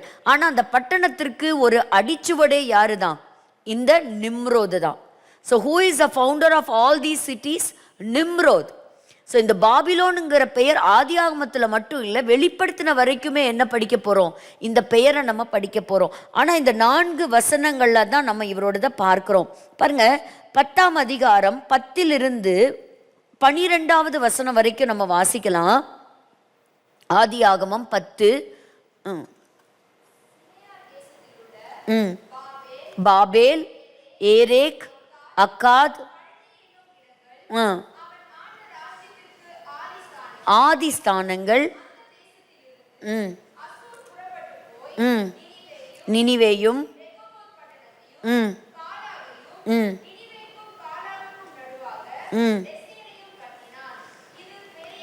அப்போ பெரிய பெரிய பட்டணங்களை கட்டினவன். நினிவேவை பற்றி பிற்பாடு தொடர்ச்சியாக படிக்க முடியும், அசீரியாவை பற்றி படிக்க முடியும், பிற்பாடு வந்த பாபிலோனை பற்றி படிக்க முடியும். ஸோ அன்னைக்கு பிரபலமாக இருந்த சாம்ராஜ்யங்கள், தங்களுடைய தலைமையாய் வைத்து ஆட்சி செய்த நகரங்கள், இந்த நகரங்கள் எல்லாம் கட்டி எழுப்புனது யாருங்க? எத்தனையோ 1000 வருஷங்களுக்கு முன்பாக பிறந்த இந்த நிம்ரோத். இன்னைக்கு அப்படி இருக்குமா? ஒரு 100 வருஷத்துக்கு அப்புறமே அந்த ஊர் மாறி போயிடுது. ஆனால் இந்த நிம்ரோத் எவ்வளோ பெரிய பராக்கிரமசாலியாக இருந்திருக்கிறான். இந்த பராக்கிரமசாலி மூலமாக கட்டப்பட்ட ஒரு மிகப்பெரிய பட்டணம் தான் என்ன அப்படின்னா, ஆதியாகமம் 11வது அதிகாரத்தில் நம்ம வாசிக்கிறோம், த டவர் ஆஃப் பேபேல். அப்போ பாபேல் கோபுரத்தை கட்டினவன் இவன்தான். அப்போ அவன் எப்படிப்பட்டவனா இருந்தான் அப்படிங்கிறத நம்ம பார்க்கலாம். பாருங்க, அதாவது அயத்தோலா அலி கமேனியினுடைய மிக முக்கியமான குறிக்கோள் என்னன்னா, ஜனங்களை வெளிவிடக்கூடாது. ஜனங்களை வெளிவிடக்கூடாது, வெளி உலகத்துக்கு அவங்க போகக்கூடாது. எலக்ட்ரிசிட்டியை கட் பண்ணு, அவங்களுக்கு இன்டர்நெட் ஃபெசிலிட்டி கொடுக்காத, இங்கே நடக்கிறது வெளி உலகத்துக்கு தெரியக்கூடாது, இங்கே நடக்கிற இந்த ப்ரொட்டஸ்டர்ஸை நம்ம கண்ட்ரோலுக்குள்ளே கொண்டு வரணும், இவங்களை அடக்கணும், நம்மளுடைய வார்த்தைக்கு அவங்க கீழ்ப்படியணும். இதை உங்கள் மைண்டில் வச்சுட்டு இப்போ படிங்க. இப்போ 11வது அதிகாரத்தில் பாருங்க, முதல் வசனம் சொல்லுகிறது, பூமி எங்கும் ஒரே பாஷையும் ஒரே விதமான பேச்சும் இருந்தது. ஜனங்கள் கிழக்கே இருந்து பிரயாணம் பண்ணுகையில் சினையார் தேசத்திலே சமபூமியை கண்டு அங்கே குடியிருந்தார்கள். அப்பொழுது அவர்கள், நாம் செங்கல் அறுத்து அதை நன்றாய் சுடுவோம் வாருங்கள் என்று ஒருவரோடொருவர் பேசிக்கொண்டார்கள். இப்ப இந்த முதல்ல இது மட்டும் நான் சொல்றேன். அதாவது ஒருத்தர் சொல்றாரு, ஆண்டவர் பல கட்டளைகள் கொடுத்தாங்களாம், ஒருத்தரும் ஒரு கட்டளையும் கீழ்ப்படியலையாம், ஆனா ஒரே ஒரு கட்டளை மட்டும் கீழ்ப்படிஞ்சாங்களாம். அது என்னது? நீங்கள் பலுகி பெருகி பூமியை நிரப்புங்கள். அப்ப அந்த அளவுக்கு ஜனக்கூட்டம் அதிகமாயிருச்சு. ஸோ அப்படி ஃபுல்லாயிருச்சு. பாபேல் அப்படின்னு சொன்னா கேட் டு ஹெவன் அப்படின்னு இருக்கக்கூடிய அந்த அர்த்தமே ஒரு குழப்பமான ஒரு இடமாக மாறி போனது. அப்போ அந்த இடத்துல இப்போ விசினிட்டி ஆஃப் ஷினார் 11ஆம் அதிகாரம் 2வது வசனத்தில் நம்ம வாசித்தோம். அப்போ அங்கே இருக்கும்போது கிழக்கே இருந்து பிரயாணம் பண்ணுகில் சினையார் தேசம். த ஹீப்ரூ வேர்ட் ஷினார் அப்படின்னு சொல்கிறது எங்கிருந்து வருது? அக்காடியன் மொழியில் இருக்கக்கூடிய ஷூமேர். சுமேரியர்களை பற்றி நம்ம படிச்சிருக்கோம் இல்லையா? நம்மளுடைய ஹிஸ்ட்ரி புக்ஸை படிக்கும்போது மெசோபொட்டாமியா, சுமேரியர்கள் ஆதி மக்கள், ஆதி மனிதர்கள், அங்கேருந்து தான் வந்து அந்த கலாச்சாரங்கள்லாம் தொடங்குச்சுன்னு படிக்கிறோம். ஸோ இந்த வார்த்தை, இந்த ஷினார் அப்படிங்கிறது அங்கிருந்து தான் வந்திருக்கணும். அதுக்கப்புறம் தான் இந்த மெசோபொட்டாமியா சிட்டி ஆஃப் பேபிலன் அது என்ன இருக்கணும், அது உருவாக்கப்பட்டிருக்கணும், அது ஃபவுண்ட் ஆயிருக்கணும். அப்போது பாபேல் அப்படின்னு சொல்லக்கூடிய இந்த இடம் இங்கே சொல்லப்பட்டிருக்குது. எபிரேய மொழியில் பாலால் அப்படின்னு சொல்லக்கூடிய ஒரு வார்த்தை. அப்போது இந்த இடத்துல இவங்க எப்படிப்பட்ட மக்களாக இருந்தாங்களாம், ஒரு பெரிய கோபுரத்தை கட்டுறாங்க. அப்போ சினையார் தேசத்தில் சமபூமியை கண்டு அங்கே குடியிருக்கிறாங்க. இது முக்கியமான ஒரு வசனம் பாருங்க, ஒருவரோடு ஒருவர் என்ன செய்கிறாங்களாம்? செங்கல் செஞ்சுக்கலாம். இது வந்து man made bricks. It is not God made, it is man made. ஆண்டவரோட ஆலோசனையே இல்லாமல், ஆலோசனையை கேட்காம மனிதன் தானாக எடுத்துக்கொண்ட ஒரு முயற்சி. அவனே ஒரு பிளான் போடுறான், அவனே ஒரு பெரிய கட்டடத்தை, உயரமான கட்டடத்தை கட்டலான்னு அவனே ஒரு பிளான் அந்த இடத்துல போடுறான். அப்போ அவங்க பாருங்க, நன்றாய் சுடுவோம் வாருங்கள் என்று ஒருவரோடு ஒருவர் பேசிக்கொண்டார்கள். கல்லுக்கு பதிலாக செங்கல், சாந்துக்கு பதிலாக நிலக்கீழும் அவர்களுக்கு இருந்தது. பின்னும் அவர்கள், நாம் பூமியின் மீதெங்கும் சிதறி போகாதபடிக்கு நமக்கு ஒரு நகரத்தையும் வானத்தை அளாவும் சிகரமுள்ள ஒரு கோபுரத்தையும் கட்டி நமக்கு பேர் உண்டாக பண்ணுவோம் வாருங்கள் என்று சொன்னார்கள். இந்த வசனத்தில் பார்க்கும் பொழுது கர்த்தருக்குன்னு ஒரு வார்த்தை கூட இருக்காது. எல்லாமே எப்படி இருக்கும் அப்படின்னா, நாம பூமியிலிருந்து எங்க போயிடக்கூடாது, எங்கேயும் செதறி போயிடக்கூடாது. இன்னைக்கு இருக்கக்கூடிய ஈரான் மக்கள் வெளியே எங்கேயும் என்ன வந்துடக்கூடாது, செதறி வந்துடக்கூடாது, சிதறி போகாதபடி நமக்கு ஒரு நகரம் வேணும், நமக்கு ஒரு இடம். இன்னைக்கும் இடத்துக்கு தான் ஒரு சண்டை. வானத்தை அளாவும், அதாவது நம்ம நினைக்கலாம் நம்முடைய இந்த முன்னோர்களுடைய நாட்களில் ஏதோ அவர்கள் முட்டாள்தனமாக ஒரு யோசனை செஞ்சிட்டாங்களா? இல்லை, அன்னைக்கு இருந்த மக்கள் எப்படி இருந்தாங்களா? இன்னைக்கு தான் வந்து சயின்ஸு, டெக்னாலஜி, டெலஸ்கோப்லாம் யூஸ் பண்ணியிருக்கிறோம். பட் இதெல்லாம் இல்லாத காலகட்டங்கள்லையே அவங்க வந்து ரொம்ப ஞானிகளாக இருந்திருக்கிறாங்க. உதாரணமா இங்க கட்டப்பட்ட இந்த கட்டிடம் நின்று போனது, பாதியிலே இந்த கோபுரம் நின்று போச்சு. இப்படி ஒரு கட்டிடம் கட்டினதுக்கு ஒரு அடையாளமா என்ன சொல்றாங்க அப்படின்னா, இந்த நகரத்துல ஆதி மக்கள் இருந்த நாட்கள்ல அவங்க வணங்கின ஒரு கோவில் கட்டினாங்க. அந்த பிக்சர் அந்த பிபிடியில் இருக்கு, பார்க்கலாம் பாருங்க. அந்த பிபிடிக்கு நேரா போலாம். தட் இஸ் கால்ட் ஜிகரெட்னு பேரு. ஜிகரெட்னு பேரு. பிரமிட் எப்படி இருக்கும்? ஸோ பிரமிடுடைய டைப்ல என்ன செய்வாங்க, அந்த பில்டிங் வந்து கட்டுவாங்க. ஸோ அந்த பில்டிங்கை கட்டும்போது என்ன பண்ணுவாங்களாம், ஒரு 7 லேயர்ஸை வைத்து வந்து அவங்க கட்டுவாங்களாம். பாருங்க, இதை எடுத்துக்கோங்க. இது வந்து ஒரு சாம்பிள், ஒரு பாபேல் உடைய கட்டிடத்துக்கு ஒரு சாம்பிள். பட் இந்த கோபுரத்துக்கும் நிறைய என்ன வச்சிருப்பாங்களாம், நிறைய அதுக்கு சில அர்த்தங்களை வச்சிருப்பாங்களாம். அந்த கீழே இருக்கக்கூடிய அந்த ஃபர்ஸ்ட் லோயஸ்ட் லேயர் இருக்கு பாருங்க, அந்த கீழே இருக்கக்கூடிய அந்த அடித்தளம் அது வந்து கருப்பு நிறத்துல இருக்குமா. அந்த கருப்பு நிறத்துல இருக்கிறது எதற்கு அடையாளமா இருக்குமா, சாட்டன் அப்படின்னு சொல்லக்கூடிய அந்த கிரகத்துக்கு இணைக்கக்கூடிய ஒரு இடத்துல வச்சிருப்பாங்களாம். அதுக்கு மேல இருக்கக்கூடிய ஒரு லேயர் வந்து ஆரஞ்சு கலர்ல இருக்குமா. அது எது குறிக்கும்னா ஜூபிட்டரை குறிக்குமா. அதுக்கு மேலே இருக்கக்கூடிய ஒரு லேயரை பார்த்தீங்கன்னா ஒரு ரெட் கலரில் இருக்குமா, அது மார்ஸை குறிக்குமா. இப்படி தங்களுக்கு மேலே இருக்கக்கூடிய ஆகாய விரிவிலே ஏராளமான இந்த கிரகங்கள், பிளானட்ஸ் இருக்கு அப்படிங்கிறத முன்னறிந்தவர்களாம். அதனால தான் ஆண்டவர் வந்து இப்படிப்பட்ட இந்த கிரகங்களை விசாரிக்கிறவர்களுக்கு கர்த்தர் ஒரு சாபத்தை உண்டாக்குகிறார். என்ன செய்யக்கூடாது, இந்த நாள் பார்க்கறது, ஜோசியம் பார்க்கறது, இப்படிப்பட்ட அந்த பிளானட்ஸை வச்சு இன்னைக்கு வரைக்கும் வந்து சயின்ஸ் வழியாக சொல்கிறோம், அது வழியாக சொல்கிறோம். அதனால தான் அந்த மக்களை தேவன் சபித்தார். ஸோ அதை கேட்கக்கூடாது, அந்த மாதிரி நம்ம பார்க்கக்கூடாதுங்கிறதுக்கு ஆரம்ப காலத்தில் இவங்க ஒரு அடையாளமா இந்த 7 லேயர்லையும் அந்த ஜோடியாக் சைனுங்கிற அந்த சைன் என்ன செஞ்சுருப்பாங்களாம், பதிவு செய்திருப்பாங்களாம். ஸோ இவங்க என்ன நினைக்கிறாங்க, நம்ம கட்டக்கூடிய ஒரு கட்டிடம் அது வானத்தின் வாசலாக இருக்கும். ஸோ அதாவது இவங்க கட்டுற கட்டடம் எங்கே கொண்டு போக நினைக்கிறாங்க, they want to build a tower which will go beyond the space. அதுதான் இந்த இடத்துல நம்ம சொல்றாங்க பாருங்க, நமக்கு ஒரு நகரத்தையும் வானத்தை அளாவும். So they want to construct in such a way it should be so big and tall. அது எங்கே போகணும், அந்த ஸ்பேஸை விட்டு அவுட்டர் ஸ்பேஸுக்கு போகணும்னு நினைக்கிறாங்க. ஸோ அன்னைக்கே அவனுக்கு அப்படிப்பட்ட ஒரு எண்ணங்கள் அவனுக்குள்ள இருந்தது. ஆனால் இந்த இடத்துல ஆண்டவருடைய அனுமதியோ, ஆண்டவர் வந்து இந்த இடத்துல அவன் டவர் கட்டினதுக்காக அவன் மேலே கோபப்படலை. ஆனால் தேவனுடைய வல்லமையை மட்டுப்படுத்தி தன்னை பெருமைப்படுத்தி தன்னை காண்பிப்பதற்காக கட்டப்பட்ட ஒரு கட்டிடம். ஆனால் பாருங்க, ஒரு பேர் உண்டாக சொல்லி கொண்டார்கள். மனுபுத்திரர் கட்டுகிற நகரத்தையும் கோபுரத்தையும் பார்க்கிறதற்கு கர்த்தர் இறங்கினார். அப்போ எல்லா ஜனங்களும் ஒரே கூட்டமா ஒரே லாங்குவேஜ் பேசிட்டு இருந்தாங்க. ஆனால் அந்த இடத்துல கர்த்தர் என்ன செஞ்சார், அவங்கவுங்க பேசின லாங்குவேஜை தாறுமாறாக்கி போட்டார். இந்த பாபேல் கோபுரத்தை எடுத்து கட்டினவன் நிம்ரோத். அப்போ இந்த நிம்ரோதினுடைய தலைமையில இப்படிப்பட்ட ஒரு கோபுரம் கட்டப்பட்டது. அது பாதியிலே நிறுத்தப்பட்டது. எந்த ஒரு திட்டமும் தேவனுக்கு விரோதமான திட்டங்கள் நிச்சயமாக நிறுத்தப்படும். ஆண்டவர் கொஞ்ச நாள் என்ன செய்வார், அலோ பண்ணுவார். ஆனா அதுவே பாருங்க, அப்போஸ்தலர் 2ஆம் அதிகாரத்துல பல பாஷைகளை பேசக்கூடியவர்கள் ஒரே இடத்துல கூடுறாங்க. இங்க எப்படி ஒரே லாங்குவேஜை பேசினவங்க பற்பல லாங்குவேஜை பேசி ஊரு புறம் பல்வேறு இடங்கள்ல செதறி போயிட்டாங்க. ஒருத்தன் ஹிந்தி பேசுறான், ஒருத்தன் சைனீஸ் பேசுறான், ஒருத்தன் தமிழ் பேசுறான். இப்படி ஒவ்வொருத்தன் ஒவ்வொரு லாங்குவேஜ் பேசுறான். ஒருத்தன் பேசுறது ஒருத்தனுக்கு புரியல. அப்போ பாபேல் அப்படின்னா அது கேட் ஆஃப் ஹெவனுங்கிற அந்த அர்த்தம் மாறி it became a place of confusion. குழப்பத்தின் நகரமாகவே மாறி போனது.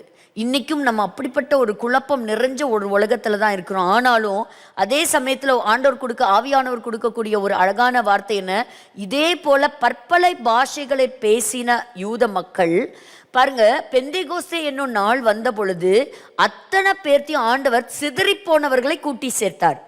பாருங்க, யூதர்கள் தேசம் முழுவதும் செதறி போயிருந்தாங்க. அவர்கள் எல்லாரும் ஒருமனப்பட்டு ஓரிடத்திலே வந்திருந்தார்கள். அப்ப ஆண்டவர் நினைச்சா ஒரு இடத்துல இருந்து களைச்சு செதறி போகவும் செய்ய முடியும், செதறி போனவங்களை கூட்டி சேர்க்கவும் முடியும். அன்னைக்கு எல்லாரும் வந்தவங்கலாம் ஒரே லாங்குவேஜ் பேசல, எல்லாருமே என்ன செஞ்சாங்க, பல லாங்குவேஜ் பேசினாங்க.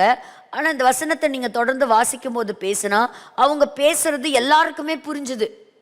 என்னடா நம்ம லாங்குவேஜ் இவங்க பேசுறாங்க அப்படின்னு சொன்னது. ஆனால் எல்லாருமே அங்கே இருந்த மக்கள் எல்லாம் என்னதான் பேசியிருப்பாங்க, ஒரே லாங்குவேஜ் தான் பேசினாங்க. ஆனால் பல்வேறு தேசத்துலேருந்து வந்தவங்க எல்லாரும் ஆச்சரியப்பட்டாங்க.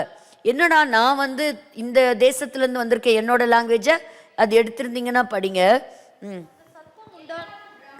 எல்லாரும் பிரமித்து ம் ம் கலிலேயர் அல்லவா? ஆ ம் ஆ பாருங்க. அப்போ அங்க ஆரம்பிச்ச ஒரு கன்ஃபியூஷன் எங்க முடிவுல வந்தது? பெந்தேகோஸ்தே என்னும் நாள் வந்த பொழுது கர்த்தர் ஒரு நலமான ஒரு காரியத்தை தந்தார். எல்லாரும் கலிலேயர்கள் தான். ஆனா அவங்க பேசுறது இவங்க என்ன லாங்குவேஜ் மதர் டங்குன்னே தெரியாது. Because they all have come from different parts of the world. அப்படிதான் பூமியின் கீழே வானத்தின் கீழே இருக்கக்கூடிய எல்லாரும் வந்தாங்கன்னு தான் அந்த அதிகாரத்தில் நம்ம படிக்கிறோம். அப்போ ஆனால் இவங்க எப்படி நம்மளோட மதர் டங்கை இவங்க பேசுகிறாங்கன்னு ஆச்சரியப்பட்டாங்களாம். அப்படி இங்கே ஆதியாகமத்தில் நம்ம பார்க்குறோம் ஒரு கன்ஃபியூஷன் வருது, செதறி போகிறாங்க. ஆனால் புதிய ஏற்பாட்டில் கிறிஸ்துவினுடைய மரணம் உயிர்த்தெழுதல் இன்னொரு ஆரம்பத்தை கொடுக்குது. இங்கே ஒரு கோபுரத்தை கட்டினாங்க, அங்கே மேல் வீட்டு அறையில் ஜனங்கள் கூடி வந்தாங்க. அங்கே பாருங்க, இங்கே பாஷை தாறுமாறாக்கப்பட்டது. அங்கே பலவிதமான பாஷைகள் ஒரே மொழியில் எல்லாரும் பேசுகிறாங்க. ஆனால் எல்லாருக்கும் அவங்கவுங்க காதில் என்ன விழுகுது? அந்த அர்த்தம் விழுந்தது. ஸோ இப்படி ஜனங்களை தன் வசமாய் வைத்து கொள்ள நினைத்தவன் நிம்ரோத். ஆனால் நிம்ரோதினுடைய காரியம் வாய்க்கவே இல்லை. ஸோ நம்ம இன்னைக்கு இந்த காரியத்திலேருந்து நம்ம கற்றுக்கொள்ளக்கூடிய ஒரு முக்கியமான காரியம் என்ன அப்படின்னா, ஆண்டவருடைய ஜட்ஜ்மெண்ட் ஒரு நாள் வரும். இட் மைட் டேக் டைம், ஆனால் and definitely there is a day that is coming when we need to face his judgment. அதாவது இன்னைக்கு ஜட்ஜ்மெண்ட்டை பேசினா, செகண்ட் கம்மிங்கை பற்றி பேசினா போரிங்காகவும் பிடிக்க மாட்டேங்குது. ஆனால் அதுதான் உண்மை. அதுதான் அடுத்த நிகழ்வு, அடுத்த event. we have to see our God. நமக்கு பிடிச்சதோ பிடிக்கலையோ நம்ம ஆண்டவரை நம்ம சந்திக்கணும்.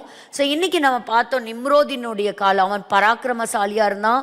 அவன் தன்னுடைய ஞானத்தை பயன்படுத்தினா, தனக்கு ஒரு கோட்டையை கட்டினா, ஒரு ஒன் வேர்ல்டு லீடராக இருக்கிறதுக்காக அவன் முயற்சி செஞ்சான். இந்த உலகத்தில் பல தலைவர்கள் வந்தாங்க. பார்வோன்லேருந்து கடைசியாக வந்த ஹிட்லர், இன்னைக்கு இருக்கக்கூடிய அலி கமேனி வரைக்கும் பார்த்தீங்கன்னா எல்லாருமே தங்களுடைய சாம்ராஜ்யத்தில் தங்களோட கண்ட்ரோலை வைக்க நினச்சாங்க. they wanted to become God. மனிதர்கள் தேவனாக விரும்பினார்கள். ஆனால் ஒரே ஒருவர் தான் தேவனுடைய குமாரன். அவர் தேவனாய் இருந்தும் மனிதனாக மாற விரும்பினார். அவர்தான் இயேசு கிறிஸ்து. அவர் தேவன், ஆனால் மனிதனாக மாறினார். ஆனால் இன்னைக்கு இருக்கக்கூடிய மனிதர்கள் கடவுளாக மாற விரும்புகிறார்கள். இந்த நேரத்தில் நம்ம ஆண்டவரை இறுக்கமாய் பற்றி கொள்வோம், ஆண்டவருக்கு பயப்படுவோம், ஆண்டவருடைய வார்த்தையை நம்ம தியானிப்போம். கர்த்தர் இந்த இதில் நமக்கு ஒரு வெளிச்சத்தை நிச்சயமாய் கொடுப்பார். கண்களை மூடி நம்ம எல்லாரும் ஜெபிக்கலாம். பல காரியங்களுக்காக நம்ம பயப்படுறோம். ஆனால் இன்னைக்கு பைபிள் நமக்கு கற்றுக் கொடுக்கக்கூடிய காரியம் என்னன்னா, நம்மை நியாயம் தீர்த்து நம்மை இனி ஒரு பங்குள்ளவர்களாக பிரிக்க போகின்ற தேவனுக்கு நாம் பயந்து இந்த வசனத்துக்கு கீழ்ப்படிந்து நம்ம நடக்க வேண்டிய ஜனங்களாக நம்ம இருக்கிறோம். இன்னைக்கு அர்ப்பணிக்கலாமா? நம்முடைய கண்களை மூடி பாருங்க. ஒரு தேசம் தத்தளித்து கொண்டிருக்கிறது. அங்கே தூக்கம் இல்லை, அங்கே வாழ்க்கை ரொம்ப, ஒரு பாஸ்டர் சொல்கிறார், வீட்டுக்குள்ளே இருந்தாலும் இருக்கவே முடியல, ஒரு பயமான ஒரு சூழ்நிலை, ஒரு பயத்தின் சூழ்நிலையாக இருக்குது. ட்ரம்ப் ஒரு பக்கம் சொல்கிறார், நாங்கள் சைபர் அட்டாக் ஒருவேளை நாங்கள் நடத்தலாம், but somehow our help is coming for you, but let us pray. அந்த தேசத்திற்கு கர்த்தர் ஒரு பாதுகாப்பை அனுப்பும்படியாக அங்கே நடக்கிற அந்த கலவரங்கள்லாம் நின்று போய் ஒரு பெரிய மாற்றம் உண்டாகட்டும், அரசாங்கத்தில் ஒரு மாற்றம் உண்டாகட்டும். பல ஆண்டு காலங்களாக இந்த கொடுமையான டிக்டேட்டர்ஷிப்பில் இருந்து அந்த ஜனங்கள் விடுவிக்கப்படுவார்களாக. அந்த ஜனங்களுக்கு என்று சொல்லி ஒரு ஃப்ரீடம் கிடைக்கட்டும். Let us pray. நம்ம எல்லாம் உருக்கமாய் நம்ம ஜெபிக்கலாம். ஆண்டவரே, இந்த நல்ல நேரத்துலையும் கர்த்தாவே, ஆண்டவரே, ஈரான் தேசத்திற்காக நாங்கள் ஜெபிக்கிறோம்ப்பா. எத்தனையோ அவங்கக்கிட்ட செல்வம், ஆனால் அத்தனை செல்வங்களையும் அத்தனை பணத்தையும் கர்த்தாவே தீவிரவாத இயக்கங்களை உருவாக்குவதற்கும், ஆண்டவரே அவங்களுக்கு ட்ரைனிங்கை கொடுக்கறதுக்கும், ஆயுதங்களை தயாரிக்கிறதுக்கும், இதன் மூலமாக இஸ்ரேல் தேசத்தை அழிப்பதுமே ஆண்டவரே அவர்களுடைய குறிக்கோளாக வைத்து எல்லாவற்றையும் அழித்து போட்டார்கள். ஆண்டவரே, இந்த நாளில் அந்த தேசத்தில் இருக்கக்கூடிய ஆண்டவரே எத்தனையோ பாவப்பட்ட மக்கள் அப்பா, இன்னசென்ட் பீப்புள், அவங்களுக்காக நாங்கள் ஜெபிக்கிறோம் ஆண்டவரே. அப்பா, பல ஆயிரக்கணக்கானோர் ஆண்டவரே அந்த தேசத்தில் மரித்து போனார்கள், மரித்து கொண்டு இருக்கிறார்கள் ஆண்டவரே. அப்பா, மிருகத்தைப் போல சுட்டு வீழ்த்தப்படுகிறார்கள் என்று சொல்லி நாங்கள் கேள்விப்படுகிறோமே ஆண்டவரே. அந்த தேசத்திற்காக நாங்கள் ஜெபிக்கிறோம் ராஜா. ஆண்டவரே, அந்த தேசத்திற்காக நாங்கள் ஜெபிக்கிறோம்ப்பா. அந்த தேசத்தை கர்த்தர் ரட்சித்துக் கொள்வீராக ஆண்டவரே. மரண இருளில் இருக்கக்கூடிய அந்த ஜனங்களுக்கு கர்த்தர் தாமே வெளிச்சமாய் வரும்படியாய் நான் ஜெபிக்கிறேன். இது தொடரக்கூடாதப்பா ஆண்டவரே. அந்த தேசத்துல ஒரு பெரிய மாற்றம் உண்டாகட்டும். கர்த்தர் அதை செய்கிறபடியால் உமக்கு நன்றி செலுத்துகிறோம் தகப்பனே. ஆண்டவரே, காரியம் மாறுதலாய் முடிந்தது என்று சொன்ன வார்த்தையின்படி ஆண்டவரே, இந்த கொடுங்கோல் ஆட்சி ஒரு முடிவுக்கு வந்ததற்காக உமக்கு நன்றி செலுத்துகிறோம். ஒரு மாற்றம் உண்டாகட்டும், ஒரு மாற்றம் உண்டாகட்டும் ஆண்டவரே. இந்த நாளிலும் இந்த செஷன்ல அழைத்து வந்தீர், உமக்கு நன்றி செலுத்துகிறோம். நிம்ரோத் என்ற ஆண்டவரே உமக்கு விரோதமாக ஒரு பராக்கிரமசாலி எழுந்தானா ஆண்டவரே. அவன் உமக்கு விரோதமான சில காரியங்களை செய்தான், ஆனால் வீழ்ச்சி அடைந்தான். ஆனால் உம்முடைய சொற்ப ஜனங்களாக கூடி வந்தார்கள். அந்த இடத்துல ஒரு பெரிய ரட்சிப்பு வந்தது. 3000க்கும் மேற்பட்டோர் ஆண்டவரே சபையிலே சேர்க்கப்பட்டார்கள். ஒரு எழுப்புதல் ஆண்டவரே உண்டானது. எங்களுடைய காலகட்டங்களிலும் ஒரு எழுப்புதல் உண்டாகட்டும். கூடி வந்திருக்கிற எங்கள் ஒவ்வொருவரையும் ஒரு எழுப்புதலின் பாத்திரமாக தேவன் பயன்படுத்துவீராக. இக்காலத்தில் ஆண்டவரே உம்முடைய சுவிசேஷத்தை ராஜ்யமெங்கும் போய் சொல்வதற்கான அந்த தைரியத்தை கர்த்தர் எங்களுக்கு தருவீராக. உமக்கு பயந்து நடக்க, கர்த்தருக்கு பிரியமான வழியிலே நடக்க எங்களுக்கு கிருபை தாங்க. நான் உனக்கு பிரயோஜனமானதை போதித்து நீ நடக்க வேண்டிய வழியிலே உன்னை நடத்துவேன் என்று சொன்னீரே, அப்படியே நீர் எங்களுக்கு செய்வீராகப்பா. இன்னைக்கு இந்த செஷனுக்காக உழைத்த ஒவ்வொருவரையும் கர்த்தர் தாமே ஆசீர்வதிப்பீராக ஆண்டவரே. அப்பா, பல வரலாற்று பக்கங்கள் மாறிக்கொண்டிருக்கிறதை நாங்கள் பார்க்கிறோம். த history is changing every single day ஆண்டவரே. அப்பா, உம்முடைய வருகைக்கு நேராக திருப்பி கொண்டிருக்கிறீர். எங்களையும் ஆயத்தப்படுத்துங்க. இன்னும் ஆயத்தப்படாத ஜனங்களையும் கர்த்தர் ஆயத்தப்படுத்துவீராக. எங்களை முற்றிலுமாய் உம்முடைய கரங்களிலே அர்ப்பணித்து நாங்கள் ஜெபிக்கிறோம். இயேசு கிறிஸ்துவின் மூலம் ஜெபிக்கிறோம் நல்ல பிதாவே, ஆமேன். எல்லாரும் சேர்ந்து சொல்லலாம். என் ஆத்துமாவே கர்த்தரை ஸ்தோத்திரி, என் முழுவதுமே அவர் பரிசுத்த நாமத்தை ஸ்தோத்திரி. என் ஆத்துமாவே கர்த்தரை ஸ்தோத்திரி, கர்த்தர் செய்த சகல உபகாரங்களை மறவாதே. ஆமேன், ஆமேன். மறுபடியும் அடுத்த வாரம் உங்களை சந்திக்கிறேன். until then wishing you all a very very happy good night and a blessed week ahead. God bless you.